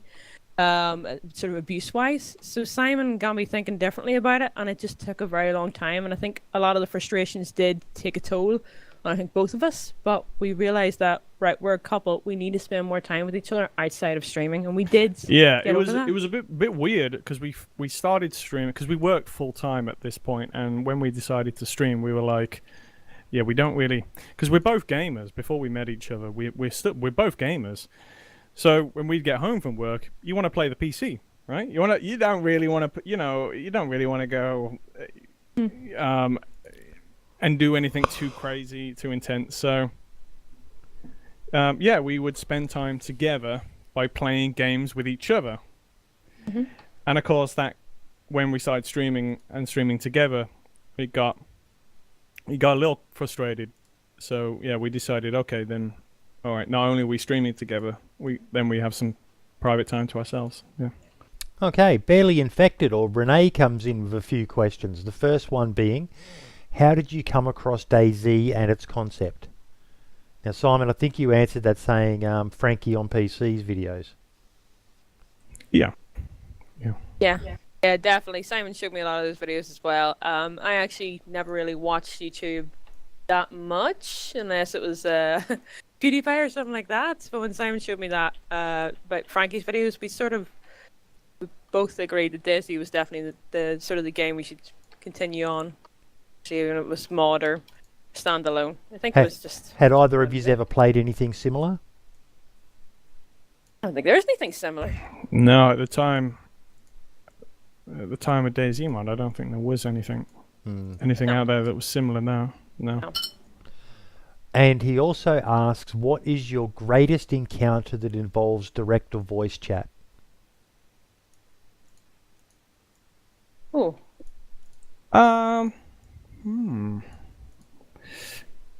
Probably when I bumped into Kiwo in game. Yep. But that's when I first got to know Kiwo. Me and a friend of mine, we bumped into her. And we had a little firefight with someone else. We joined together and had a little firefight with someone else. And then the server crashed. And me and my friend started going on the Friendly and Cherno server. And she was on there too. And we bumped into each other again. And my friend logged off for the night. So it was just me and Kiwo. And then Kiwo jumped up with Kat. And then, so it was me, like Kiwo basically just, because I was like, I'll go because if you guys are making content, I know you're live. And she was like, no, come with. So yeah, I ended up joining Kiwo Cat, and then we joined with Moon, and it was a fucking awesome. We're in a Mr. Flesh Moon, of my flesh. yeah, Flesh of My Flesh. We're in a Mr. Moon video, which was awesome, and I pumped out my side of that video too, and that was probably the most glorious encounter ever, to meet her on a random server and then meet her again on a different server. That was probably like the chances of that was fucking crazy. So yeah. Okay, Baby Nades comes in with a couple of questions. They're probably my favourite ones that I've got so far as well. So Baby Nades asks, how are female gamers generally treated in games such as Dayz? Ro, what has your experience been like? Jeez, I'm a very aggressive player, so in general, there's a lot of people that want to kill me. So we are treated very badly in Dayz. You get some really nasty trolls. So I don't like being I don't like being captive whatsoever. I will not allow it. In fact, I honestly hate it. Like some RP situations, I will allow it, but very rarely because they get nasty. There's been a lot of times, hasn't there, when because it's okay to be like kind of taken hostage and to lose a battle and then they start RPing, but like when I'm dead and it's just you, like 90% of the players will just start going disgusting. Yeah. And at that point, we'll kind of exit the games because those players weirdly have RP'd and then they've gone like really down, the rape side or the nasty side. And Ro's like, nope, I'm out. So she kills the character and she leaves. And for girls me, don't really get. Like because of that, I'm very quick, and I am very aggressive in regards to like how I play. But there is there's another Northern Irish girl who sounds like me. Now this is a story because she said to Simon about it, and she used to play Dayz quite a lot. She used to stream as well. Her name's Claire Lou, and she said to us in an event recently, she says, I get mistaken for Queenie all the time, and every time they think it's Queenie, and every time I speak, I get killed because tortured that many people, or I've been so quite quick with so many people nowadays, and they know it's me. That it's got to the point where if they hear somebody that's Northern Irish and is female, they'll kill on sight.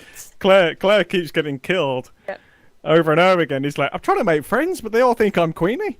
They think I'm going to torture them. They know for a fact, I know for a fact that if it's me, 1 second, I will kill them. I'll torture them. I'll tie them up. Makes and it I'll even kill worse them. because she plays with one of her friends who's a male and he's English as well. So it's like, this is Queenie, Northern Irish girl in stream. This is Queenie, so they shoot her. Yeah, like Poor Claire. I'm definitely known for killing people quite cruelly, I suppose. And I get, I will definitely 100%. If I even speak normally, they know it's me. They know not to trust me. And then the content thing there that I just can't do it. So I put on a French accent, which seems to somehow, some people for some reason actually believe it. I don't know how, because it's nowhere near French. And all I say is bonjour, basically. And it's hard. I'd say if Simon wasn't there for half the time, I think it'd get a lot worse. And I've seen streams, seen other girl streamers who get a lot of abuse, but at the same time, I think that, you can put on fake accents or you can do something, about it. And, I will not let somebody give me abuse unless they're going to get it back. If they give me abuse, I will give it 10 times worse. There's nothing that they can say to me after all these years gaming is really that bad. So well, you've actually provided a nice segue into his second question. You're talking about your aggression. Baby Nades also asks, you two seem to have differing styles in Dayz. Simon prefers the more tactical approach, whereas Ro prefers the more aggressive approach. How have you managed to reconcile your differences and become such a good team? We tend to, we started, so whatever we decide, the first thing we do, we decided to go halfway. Whatever we do, we binoc at the players first. We scout them out, and then judging by their weapons, because Ro is like, okay, I want to rush now. I want to go kill him, and I'm like, well, the guy has got an M4. We've only got pistols. that ain't gonna work. Let's go ambush them down the road. So we kind of binoc first, and then we decide, don't we? Yeah, we decide what we're going to do. So we've always look out. It's just the time that we play together. Yes, Simon is the tactician, and I am the shooter. That's how it goes. So it's always been that way. We've always been like that, and it is hard to try and get to a team. But I think we have perfected it after so long. I suppose. Yeah, we are really good in that way. Like, we'll speak about it because we now have to. Like, you have to speak, and it was very hard at the very start of probably last year when we're trying to stop me from just shooting on sight, and Simon was like, "No, God damn it, he was going to say something cool," and I was like, "Oh, well, he's dead now." So it was trying to stop me from just sort of killing, I suppose. But we just spoke about it. Rushing in there, yeah. I'm very rushy. Because Ro gets incredibly lucky. Like, I don't understand it. She has had only a Makarov, and she's gone against them 4 players, and she's won. And I've just been on the side with the binocs going, how the fuck did she just kill that 4 squad man? Ro, what was that? What's his greatest kill count, Ro? 22-man players with a silenced Glock. That was amazing. In Cherno. I don't know if we clipped it. All of them, yeah, it's definitely clipped, yeah. So much gear. So I died. Typically, we see this massive group of players. I don't know what was going on, but typically I die. Headshot. Straight away. Ro has a Glock, a silenced Glock, and she wipes 22 out of 24 run off, and then they come back and stuff like that. But like, I'm trying to get the respawn, and Ro's like, "What do I do with all the gear? What do I do?" And they're all ghillies and M4s and fucking Blaze and stuff. Yeah, and, it was amazing. Ro gets incredibly lucky during her antics. That was a good battle. I couldn't believe it. It was when the Glock was just in, and I was like, "Oh my God." What I'll get you to do, actually, because that sounds pretty epic, is after the interview, if you could send me a link to that, and I'll include it in the description, just so people can watch Ro doing a Leroy Jenkins. I think we got at least half of that battle. I think we do have it. It was at a time where Twitch, it wouldn't save Highlight VODs. was shit. Yeah, it wouldn't save VODs. Something happened, and we only got half the clip, something like that. But we can definitely link. We can definitely link something. We did. I think we do have it. I think it's on YouTube or. It's somewhere. Twitch. We need to look. I think it's on YouTube. I think it's on got like YouTube. 400 highlights. But it's only half the fucking battle, though. Yeah, I'm not surprised. Okay, so why we can do 12, 14, 12 comes in with a few questions. The first one is a pretty straight up one. Is there any chance you could stop broadcasting music whilst you're streaming? I used to love watching your streams, but I'd rather listen to my own tunes as we do not have the same taste in music. It's a bit of a shame as I do enjoy the multi-screen view. I remember that. We actually stopped when 0.6 came out. Yep. Although what we changed our setup. What we used to do is when PvP was like mostly on the coast, we would turn the music off before we get to Electro. So just while we were jogging out in the fields, we'd have music on, and then as we got to the battle, we would turn the music off. And then we changed that setup so we could play music into the stream without hearing it ourselves. So there was a couple of months where we were doing that, and we would forget to turn the music off, honestly. But when 0.60 arrived and most of the PvP was in like Zelina Gorse and stuff, yep, we just got rid of the music altogether. So yeah, that I remember he hasn't been in our chat for at least since 0.60 came out. So yeah, we don't do that anymore. Now, he also asks, Simon, sometimes I feel like the frustration gets the better of you. So what do you do to wind down after a stream? Do you go for a run, or do you watch TV? Or do you have any other hobbies that help you wind down? Photoshop, Killing Floor 2. We just stand there and shoot rounds of zombies.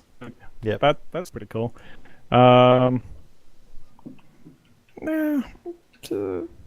Play with that maybe for you? I don't know. Yeah, like we said before, Ro. It's different. Any Daisy mod player will tell you the same. Like, with standalone's frustrations and bugs and slow progress, like it does get to you. It does get to you, especially as a Daisy mod player, because a lot of us thought that Daisy Standalone was going to be an exact copy of the mod. But yeah, the frustrations probably get to me more because of that.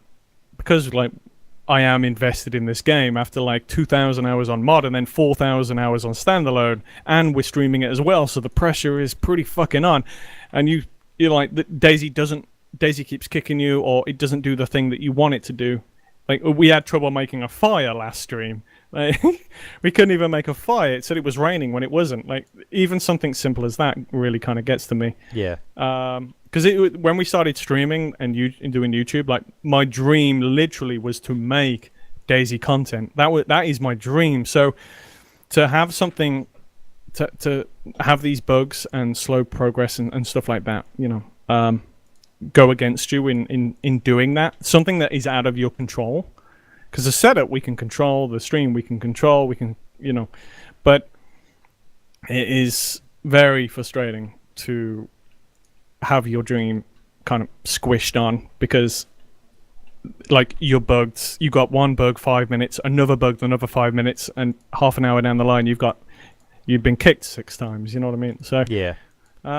Yeah, to wind down though, yeah, I tend to, I either come off the PC and me and Ro go watch TV, or have, you know what I mean, go out for a meal or something, order Domino's pizza or something to cheer us up, or I kind of sit on the PC and I'll do image work and just put my head in Photoshop and play around with images, and you know what I mean, stuff like that. His last question is, when you first started streaming PlayerUnknown Battlegrounds, you said you would still mainly stream Dayz. Will this remain so in the future? For now, no.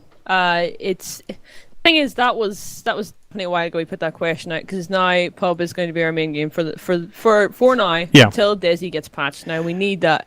It's too frustrating at the moment. We need to sort of get ourselves to calm down a little bit. You know, as a lot of people said in the chat, because I've been reading it, we were our heart and our sleeves. That is something. The main problem we have. This is our main problem. So we are almost financially dependent on the stream. Yep. And we are, being an only Dayz category streamer in the category, means that we are tied with Dayz's status, player base. So if Dayz's struggling, we're struggling, like statistic wise, viewer wise, and then financially wise. So we have to, you know, if the devs aren't being that communicative, or they're not giving us enough support, or telling us about the future, then we have to step back and go, okay, we love Dayz, and we owe a lot to Dayz, but we have to look out for us. We have to look out for ourselves. So, you know, we went to Battlegrounds, recommended to go play there. Now, I'm not a fan of Battle Royales, but I love Battlegrounds. And the dev team are amazing. We're meeting them at Gamescom, just like the Dayz dev team. But I think it's definitely important that content creators are looked after. If content creators are in your game, they need to be looked after. They need to be they need to have a communication. They need to be looked after. And in pub, we get that. We don't have to worry a lot of things about pub. And on top of that, we have the ability to make custom games in pub, so we can play with our community, because me and Ro are community orientated. You know, so we love making content, but we're community orientated. So with pub, we can make custom games and play with viewers, play with our community. Really easy, because the system works. Like, the crashes are less, it's more fluid gameplay. We have a lot of fun, and we come off and we're really, really happy with the stream, and everyone, the community, banding together on pub and looking after each other. Now, if we do that in Dayz, because we do like events in Dayz, and the problem is that someone gets frustrated because they've died walking upstairs, or they've died to a zombies one-hit them, so they get pissed off, and they aim their pissed off at us because it's our event. And I get that, I feel responsible, I like to look after everyone. So during Dayz's downtime or difficult period, because this patch is very beautiful, but it has a lot of problems on the back end of the game, whereas pub doesn't. So pub is going to be our main game. And Dayzy's going to be on the sideline until the patches are resolved, until the bugs are resolved, and the game's in a state where we are happy to continue streaming with it. We love Dayz, we love pub, but pubs is definitely less competitive. The community, the general community, is very nice. The streamers look after each other, and like we've made an amazing community from that. And we can't say the same about Dayz right now. So probably yeah, ties that's into a question I was going to ask at the end, but now is probably a better time to ask it. What's the reaction been like from your fan base now that you're streaming less Dayz and more PlayerUnknown Battlegrounds? Right, actually, it was kind of a request to go to Battlegrounds. We have like a replay cam on our stream, and because you can see both perspectives, people actually were telling us to go to Battlegrounds probably when the game came out. They were telling us to go play it, and we were like, no, we're going to stick with Dayz, you know. The patch isn't soon away, stuff like that, you know. But actually, the community have been absolutely amazing. We've only had 5 individuals who have gone, okay, we're going. You know, okay, we're going, because you're not streaming Dayz anymore. And me and Ro only have one response to this. You can see the frustrations with Dayz, and you know, are you here for us or are you here for Dayz? Like, what's the crack with that? But everyone understands. We've only had like 5 individuals, a very, very, very small handful go, okay, we're going. But everyone else is completely agreed with us. We're all in the same boat because we are a Dayz community. Everyone's in the same boat, and they love just relaxing and chilling out on an evening instead of worrying about one hitted by a zombie or whatever. So yeah, actually everyone's been really supportive. Amazing. The community, since playing Battlegrounds more, the community's grown threefold, and yeah, it's great. Okay, Battlefield 321. What is your most memorable moment in the last few years of streaming Dayz?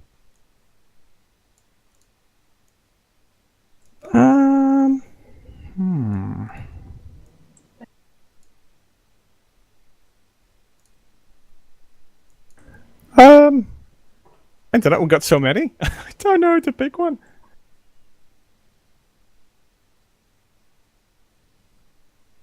I don't know. I don't know. There's so many.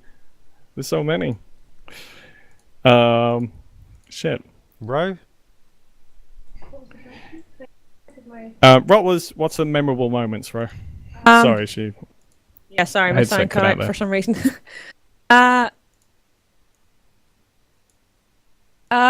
Ooh. I don't know. It's there's a lot of good moments. A lot of good moments. It's really hard to moments. pick which one. Yep. I do love a lot of our torture moments, so I think they're definitely all my favorites. I love torturing. I honestly do. It's great finding a player and knocking him out and handcuffing him. But I think that would be it for me, or a few of my kill streaks in pub. I love them. I love winning. I'm very competitive. I don't know, getting a lot of the times for me, like doing the viewer meetups and sub meetups and stuff, where we've got everybody together, everyone's on the same page. We do a mass execution squad, like 40 players killing. These guys have shot at us, so we've tied them up and we've handcuffed them, and then we do a mass firing line of like 40 versus 3 or whatever. Like those moments where like the numbers are insane is probably the best moments. Oh yeah, running over the guy at the bus. That was great. His own bus. Oh my god, yeah, we ran a guy over with his own bus. Yep. A few streams back, that was funny. Chaos TV comes in with, what do you think will make Dayz more successful and have people returning to the game? And do you think that it's ever going to progress? Yeah, I think it will progress. I think not everyone agrees with the whole survival aspect of Dayz and no military. You know, it's not like we said before. It's not a military survival simulator. It's a survival simulator. Yeah. So I think when mods come in, and the military aspect will be there even more, like fucking tanks, jets, whatever.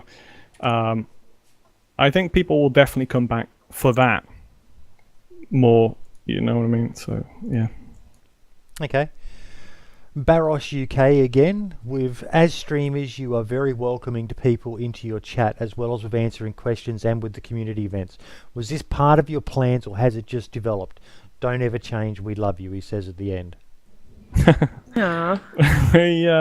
We've already been. We are very much community orientated, very much so, because I've been making clans and communities since I was like 14, and Rose ran tournaments, community orientated too. So yeah, we've always that is always our goal, to hit all the targets possible, not only to make good content, but to make a community and a supportive not just a community with like, not just a community with like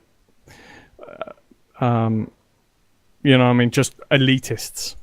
People who respect each other, they look after each other, they support each other, and we try and give as much as we can back to the community that we have. And I think that's where we kind of pride ourselves. So we have zero tolerance for trolls, absolutely zero tolerance. We get rid of every fucking one that's come our way, including some naughty streamers. As much as we can, we have a very clean. We pride ourselves on definitely a clean community. Yeah, no, I do agree there. Like, it's nice to have a clean community. It's the way it sort of should be for everybody's goals, to have a good community on their sides and giving back to the community, and that's what I think we've done. We've grown a community, and they're all amazing people, every single one of them. Yep. Look, it's why I do these interviews, is for the community.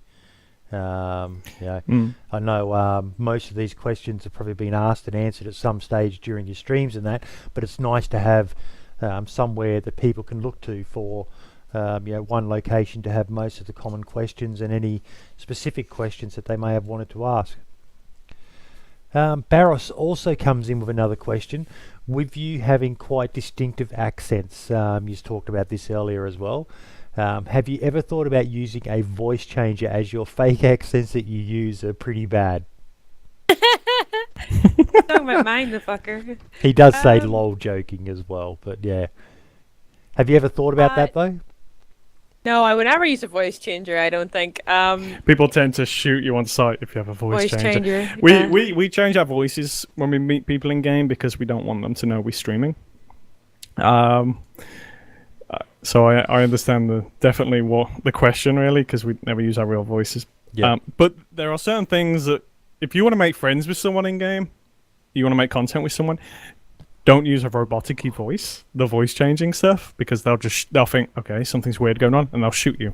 Don't use Russian accents and don't use Chinese accents. Yeah. Because they will just go, okay, this guy's Russian. Russian people hack and they shoot.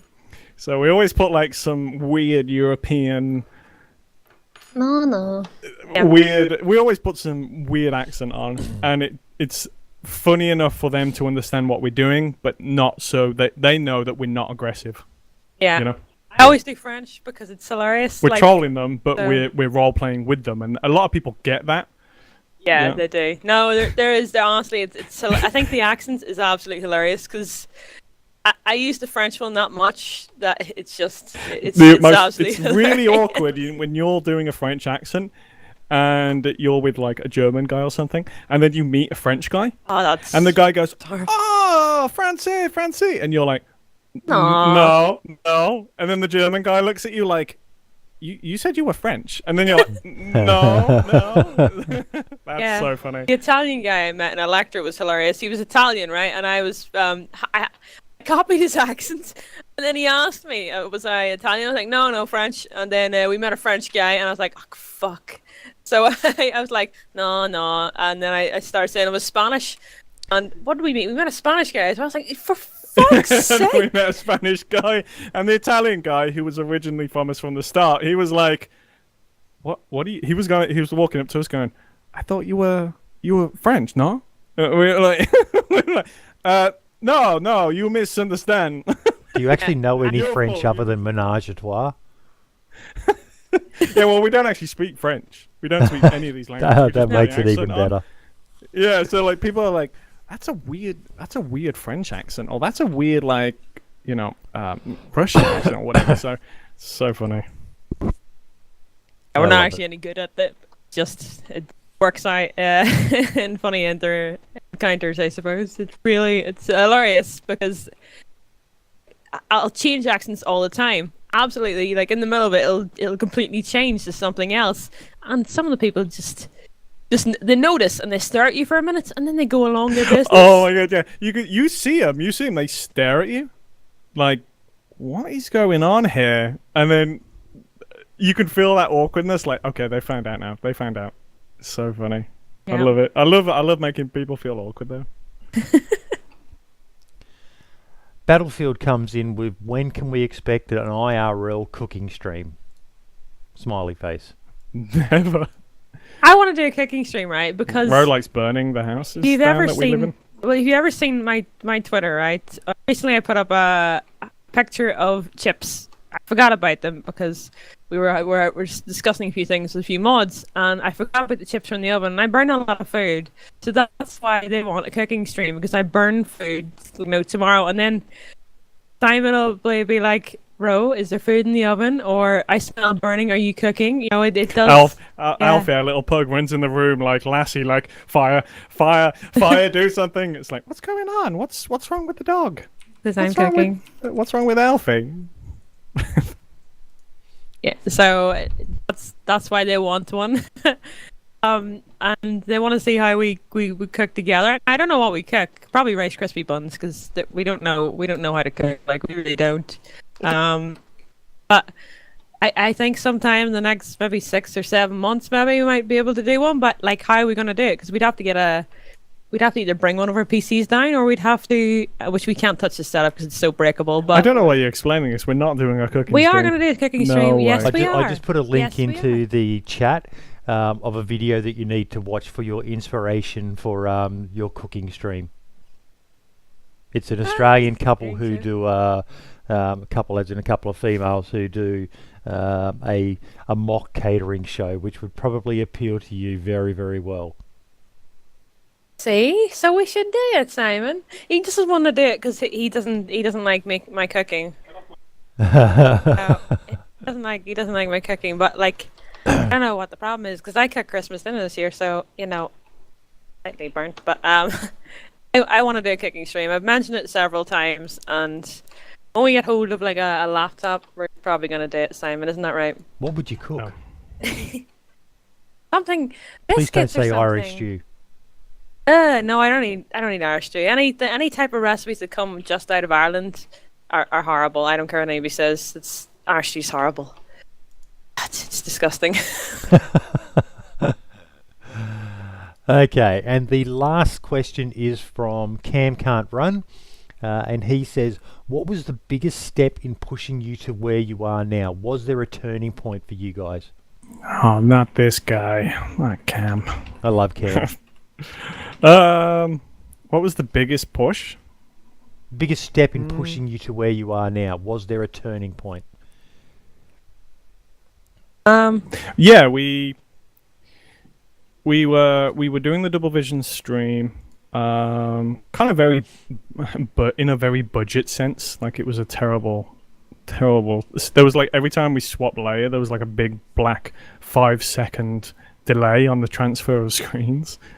We were doing everything on budget, and then we decided, because we were working full time at that point, and we decided, right, okay, we're doing this for fun, streaming together, very fun, but we picked up a bit of momentum, and we were doing like 50 viewers a night, and we weren't even partnered. We hadn't been streaming that long. It'd been about 9 months or something like that, and we never had a schedule. We were only streaming like 4 hours at a time, 3 hours a week.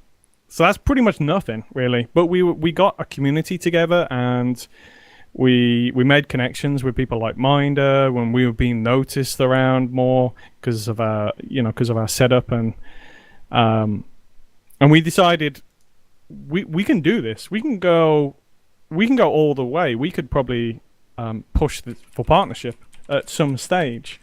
So we made me like part-time. I went part-time, or at that point I started working from home and in the office, and that was it. We decided, okay, we can do this. We can do this. And yeah, a year into streaming, Ro became part-time, we got her out that shitty job.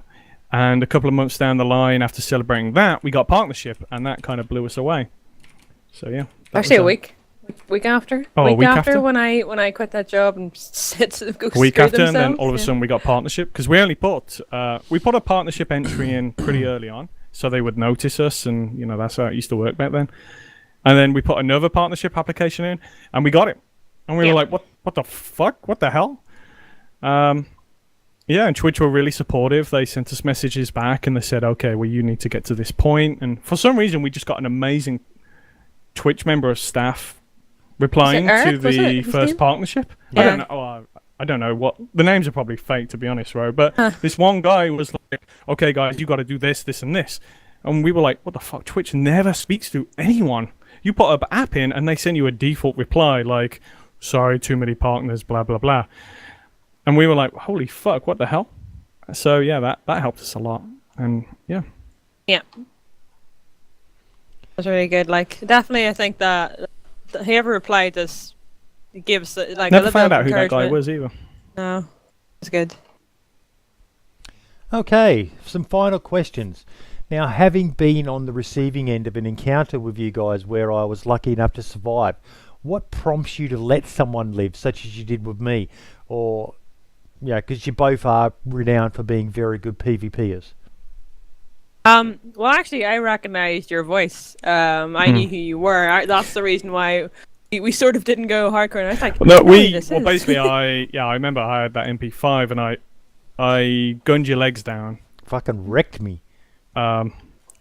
Before we knew, obviously, who you were, we gunned your legs down because that's how we play. Yeah. And then you had a bug, right? If I remember right, you had some kind of bug, so you went into the shed, and you were like, guys, okay, I gotta go in the shed here. I gotta relog, but I promise I'll be back. Yep. And we were like, this again, you know what I mean? But we don't want to shoot people if they're bugged. We never do that.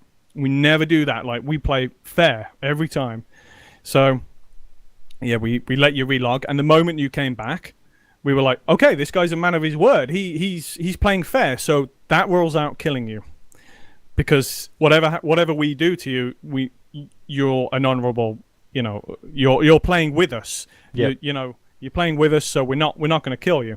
And then I think after a little bit more talking, Ro realised she recognised your voice. She'd been in your stream or something, and yeah, at that point we didn't kill you, and that was it. But that was your instance. But every instance is fairly different. If we find out they're new to the game, because it's quite easy after 4,000 hours to see a new guy, we don't kill them.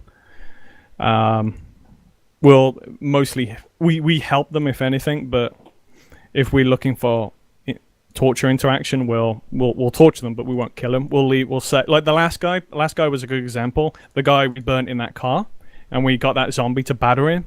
After the car didn't kill him, because at that point nobody knew.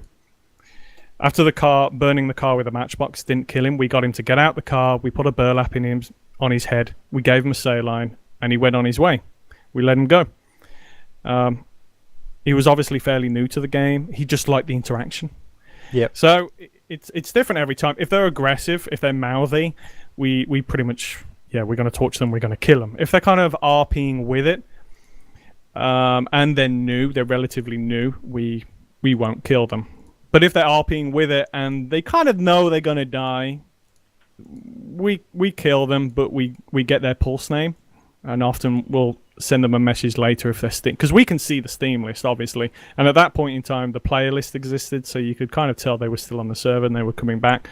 And we would say, thank you for playing with us, for playing it out, because it's harder now with the amount of people who combat log and stuff. But yeah, that's how we mainly work. Okay. Living and working together. Do you both have activities you do separately to just get some alone time, or are you much happier doing things together? We play different games, like to sort of get frustrations out. I play a lot of silly little games. I play like Prison Architect. I play Papers, Please. I like to play a lot of solo games as well, like Pub. I'll play that solo. And Simon's got a lot of. The thing is, like, in regards to my sort of skill in regards to Photoshop, it's none. So Simon does a lot of our photo work. So I think you do a lot of that. Yeah, I'll dive into the channel work or yeah. Go speak to something. I don't really. Yeah, we don't really have time these days. We don't really have time to play any games off stream. I don't really think we do things separately. I think we do a lot of things together. We do near enough. Yeah, we do everything together, really. If Rose, like, if one of us are feeling really ill, like, Ro will go to bed and I'll do the channel work and I'll stay up late doing, like, her side and my side. Because we get burnt out a lot, obviously, streaming and working on the weekend and pretty much living on Twitter and stuff. So yeah, literally, our majority of the time we'll wake up and we'll check Twitter instantly, and then we'll go to sleep. And the last thing we do is check Twitter. That's our check Discord as well. We're always looking about, making sure everything's done. I think we don't want to make any mistakes. We want to make sure everything is perfect for our channel. We kind of want to set, like, the tone for our community. So if we kind of give things back and we respond to, we always respond to every message and every mail we always get. We always think, like, right, we're gonna set the tone for our community. We're nice, we're fair, we're understanding, we're responsive, we're respectful. As long as we can do that, we can kind of set the tone, so our community that we've built will be like that with each other. And I think it works. I think it works a lot. Like, we'll answer every message that comes our way, or, like, I'll do artwork for other streamers. So, like Mr. OG or Coolidge or Captain Valor, or they go, oh, I got a problem. I need a new overlay. My old overlay, it really sucks. It's letting me down. And I'll go, okay, leave it with me, and I'll make them an overlay. And I always think, well, karma. I believe in karma a lot. You know what I mean? So yeah, goes around, comes around. Back. Yeah, you get it back. Now, I have to ask this question. Yes, I was watching chat, so Dozing Chopper, I have not missed your question. Dozing Chopper did ask a question. He must have asked it right when the interview began. And the question is, so knowing how good the devs on PUBG have been to you guys since the partnership of your stream and their game, can you see a definitive stream future in Dayz, or has Battlegrounds captured the stream's heart in a sense? It depends on Dayz a lot. It's a difficult. We'll probably always be playing Battlegrounds. I mean, we're meeting the devs at Gamescom and stuff, so I think we're going to be more connected with Dayz and Pub after Gamescom. But the dream of streaming and making content on Dayz, that will always be there.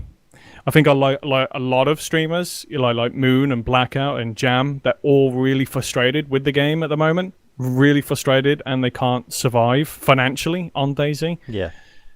So yeah, we'll definitely come back to Dayz when I mean, it's a beautiful game, but I suppose we'll find out at Gamescom. We're going to be playing 063, or at least a first version of it. So I guess that'll point us in the right direction after Gamescom.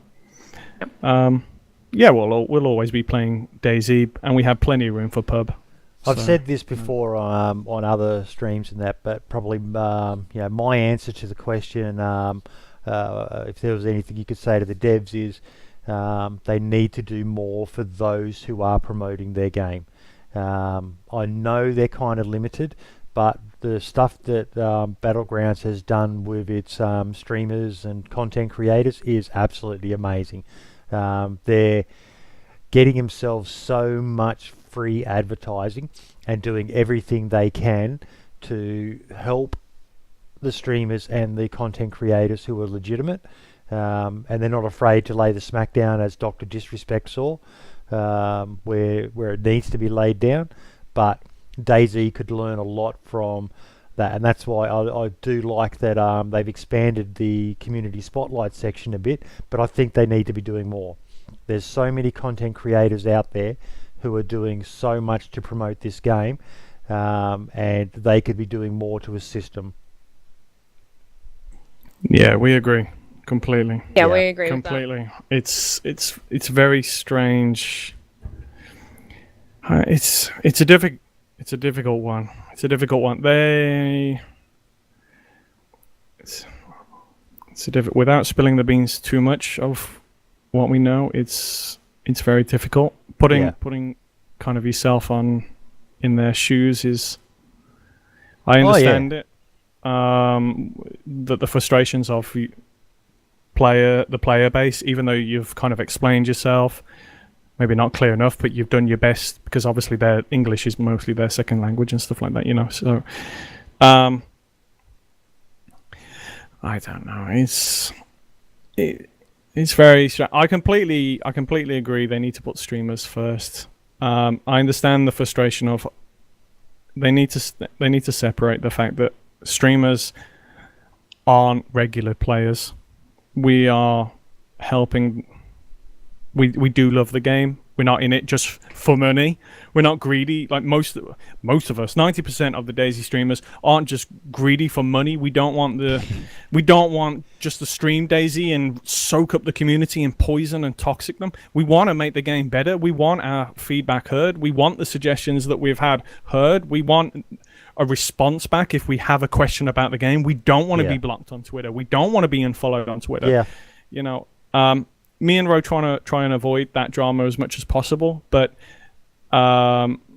it's impossible to get away from. It's impossible. It is. When we stream Dayz, we spend 60% of the time defending the game against trolls or anyone who comes in our chat. They might just say, I see that, and that's just not you guys. That's the Running Man, Super FT LOL.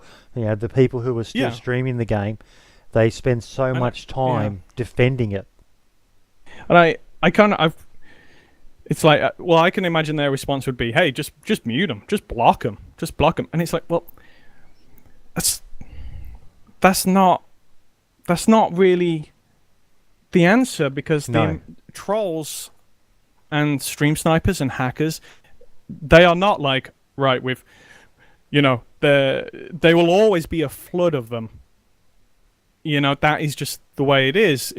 You block one, you make hate for more, and I don't know. I don't know. Yeah, like it's difficult. There's definitely an increase in communication since Buddies came on the team massively, but like the way that she only can do so much. She's only without one spilling person. the beans too much. She can only do so much, and the problem is time has passed. Damage is done. The hands of the game damage is when done. When modding is open, that our faith will be in modders, and that's what, as a Dayz mod player, because I've been following Dayz standalone for a long time, and I've read every single status report, and I have criticized some of it to the devs, and I've spoken to them, and I remember Hicks at the start answered every question, and then slowly over time, you know, block. You know, I get it. I get the frustrations. But streamers, we do want to look after the community. We do want to be a part of the game. We do want to, you know, be heard. You know. Yeah, I think that it's a difficult one. It's a difficult one because you don't know, because their hands might be tied too, because they're controlled by Bohemia. So a lot of the frustration that people have is like, hell, why is the game taking so long? Well, their dev team is only 100. Surely your anger, they don't control the size of their dev team. Then surely you gotta hate Bohemia because they control the size of the dev team. So it's really hard to kind of place blame. I completely get it. It's really hard to place blame, and rather than placing blame, me and Ro would kind of just we're to the point now where we're happy to just sit back, wait for the final beta result, and then we come back, and then we decide, start afresh, clean slate. You know what I mean? Yep. That's where me and Ro are at, because at the moment we're not happy with Dayz in many ways. You know, it's a nice segue into the next question. What advice would you give to people thinking about buying Dayz? Buy it. It's worth it. Don't install it yet. Don't play it yet. Don't install it yet. I remember Dean Hall saying the same thing. It is a game that you will play. You will want to be interested in. You will play. Buy the game because it's cheap now. It's going to be more expensive later, just like a lot of early access games. Don't play it. Wait. Watch the reviews. Keep ears out. Listen to the status reports, but don't play it yet. A lot of people are going to play this game. They're going to feel like, okay, well, this is clunky as shit. And they're not going to know behind the scenes because you don't expect them to read the status report or know that there's a community tab and things like that. So buy it, install it, don't play it yet. That would be my advice. Yeah, that's what I say in a lot of streams when I see people asking, because you do get some genuine people coming into Dayz streams and asking, should I buy this game, or I haven't played it in so long. My general answer is, if you haven't got it, buy it while it's cheaper, because if you're interested in it, you will play it, but wait until 0.63. And the worst part for me is, it comes back to what we were talking about before the actual stream started and the interview started, but in beta we trust, deliver they must. Every time I say it, I in the back of my mind, I'm just hoping that 0.63 is what it's looking like it will be. I'm hoping it is going to be as good as it sounds like it's going to be, because if not, God help us all. Yeah, no, that's correct. Like the 6.3 is something that's been hyped up for a long time, and I'm not sure it's what a lot of people think it will be massively, but I think after that the progress will be, probably a lot better. That one, it is what a lot of us are waiting on. That's what we're waiting on. But for a lot of people that are massively hyped up about it, me and Simon have took a bit of a step back, and we're waiting to see what happens in it, because it may not have everything that a lot of people want. It won't. It just won't. It's 6.3 is where it hits beta, but that's start of the beta. That's the very start. 6.3. It's, you can't expect everything to be there straight away. Yeah. And I really hope they don't, because that's going to destroy a lot of people's faith in the game, and I really hope they don't think that way. If they need to take longer. Just get it right. Yes, exactly. This isn't one that you can come back from, I don't think. No, we agree. I mean, player count is not as much as it used to be. The game is certainly not dead, but bear in mind, it's the first type of game like this. It started off where it was the first game like this, isn't it? Yeah, there was no early access. There was no early access. Dayz have done things, and they've made mistakes, and they're trying to come back from that, but a lot of other games have learned from those mistakes. It's good to see, but so is Dayz. They've learned from their mistakes, and hopefully it's not too late. This is the question that I always like to every now and then remind people of the context of it. This is from a person who was a massive mod player who doesn't like what Dayz has become. His name's Gamer8. He's an Australian content creator. In your opinion, is Dayz going to be the game you hoped it would be when you first heard about the standalone project? And I'm going to aim this one more at you, Simon, because you were a mod player and you remember and you've commented on your love of the mod still. So, yeah, what are your thoughts on that question? Yeah, me and Ro already know modders who are ready. They've even got access to the game code now. Mm-hmm. Obviously they fucking shouldn't, but they have access to it now. They've got the mod ready. They are just waiting for the green light from the devs, and it includes Armor 3 vehicles and stuff like that being put into Dayz standalone. So yeah, kind of just waiting for the modders so that the that like uncertainty from the devs, that will disappear when modding is available. The only question me and Ro have really is the server performance and modding. Making the server performance for a game that has very little loot economy, very little player maximum player limit, you know what I mean? Mm-hmm.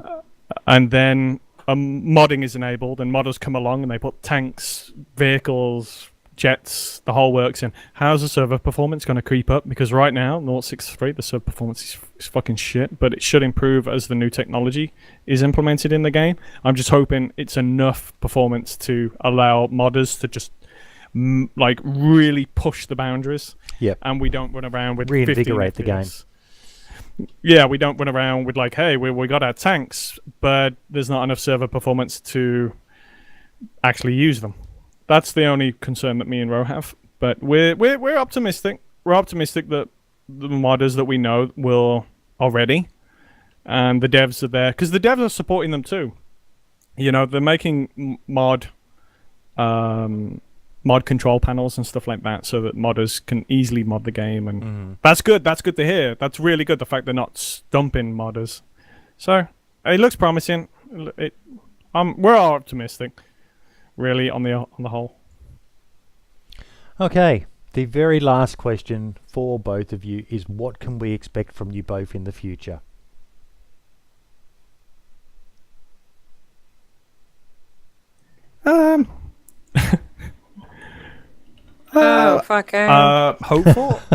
Hopefully on a steady course, the channel is growing up and up and up and up, where we can get to the point where we pack our weekend jobs in and we can start focusing on other social network platforms like YouTube. Sorry, I have to interject here. I'm stuff just like watching chat, and Emeroids come in with children, and then Queenie face. No. Okay.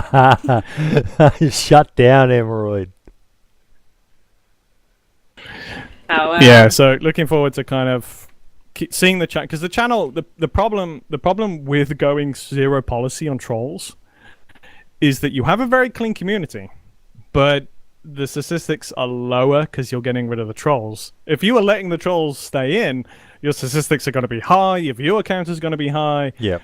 but your chat is going to be toxic as fuck. So you got to choose between one or the other. Me and Ro have gone for the clean chat, smaller community. That's just the way it works. But we're really happy to say that statistically, month to month, since we started Battlegrounds especially, the community is growing, statistics are growing, viewership, subs, everything is growing up and up and up. We're kind of being more partnership, affiliate deals are coming our way. So hopefully in the near future we can pack our weekend jobs in and we can put more work into like the YouTube scene. And maybe do some like real life stuff, because I think that's the one thing that people really don't see with me and Ro. You know, they see us stream, they see us play a game, they see us play competitively and stuff like that, but they never see us off our computer chairs. You know what I mean? That's why you. Yeah. That's why you need to do the cooking Yeah. stream. Yeah. Oh no! You Yeah. walked into that one, mate. You walked into that one.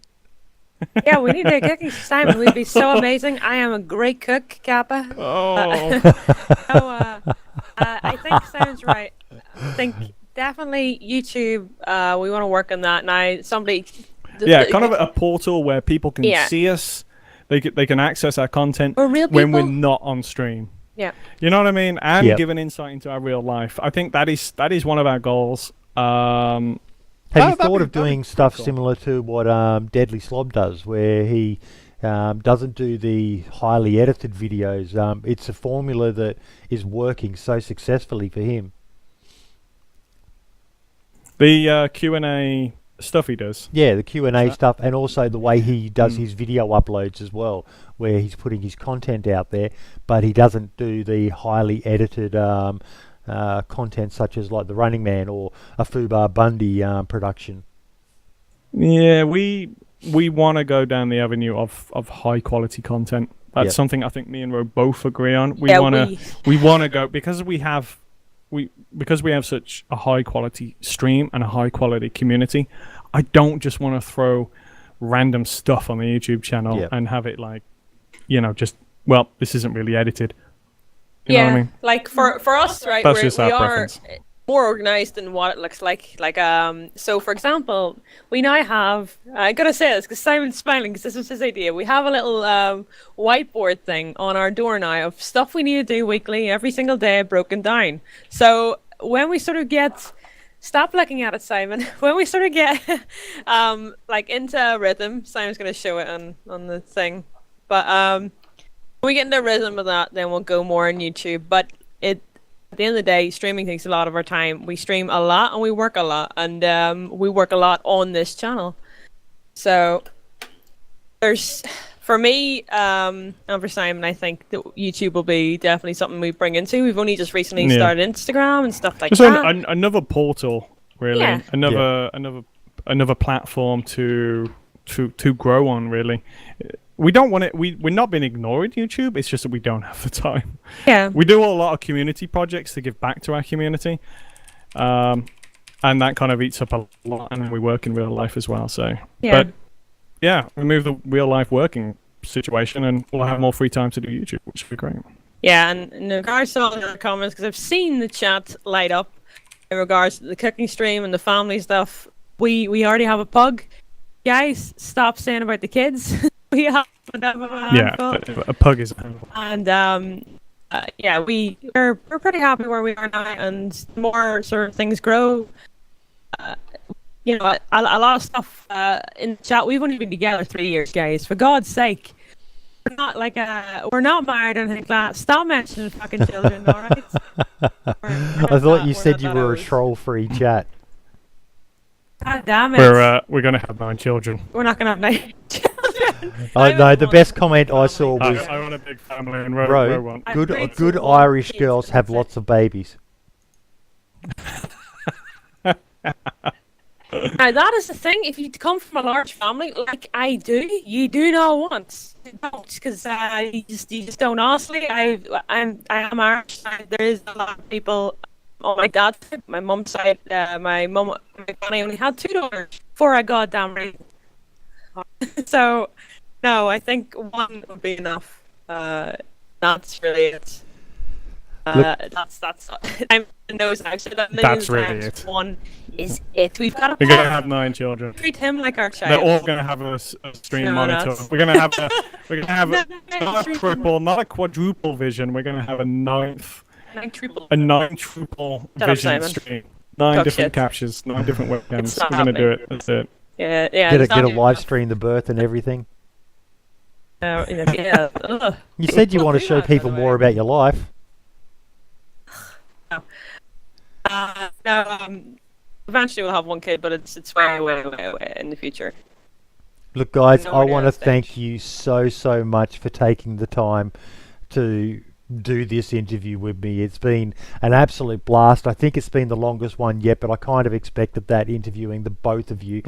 But what I really want to thank you guys so much for, I think, for those who stuck around through this from the beginning to the end, I think definitely the last half an hour has been the best part of the interview. You guys have spoken very candidly, said some stuff that other people might have been scared to say, and I can't thank you enough for being as honest and as open as you have been. It's been an absolute pleasure, and I'm blown away by how open you guys have been, and how insightful on a lot of the comments that we've raised as well.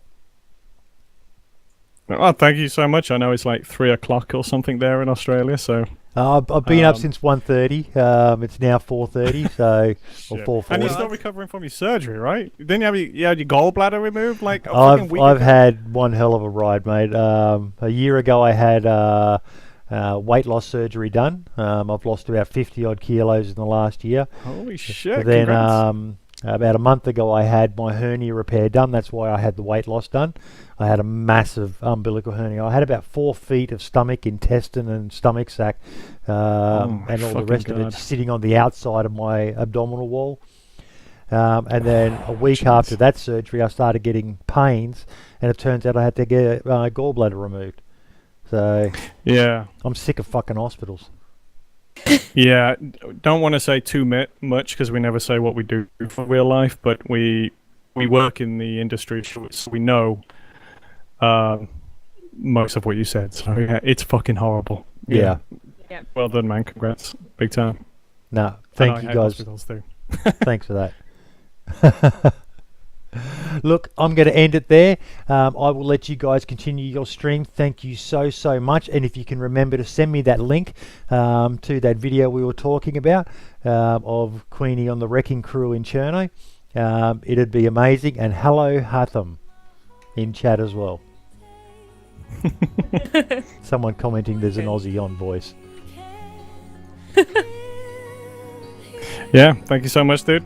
Really No worries, appreciate dude. it. All the Amazing. best, Appreciate it. and ciao for now. See you, dude. See you soon.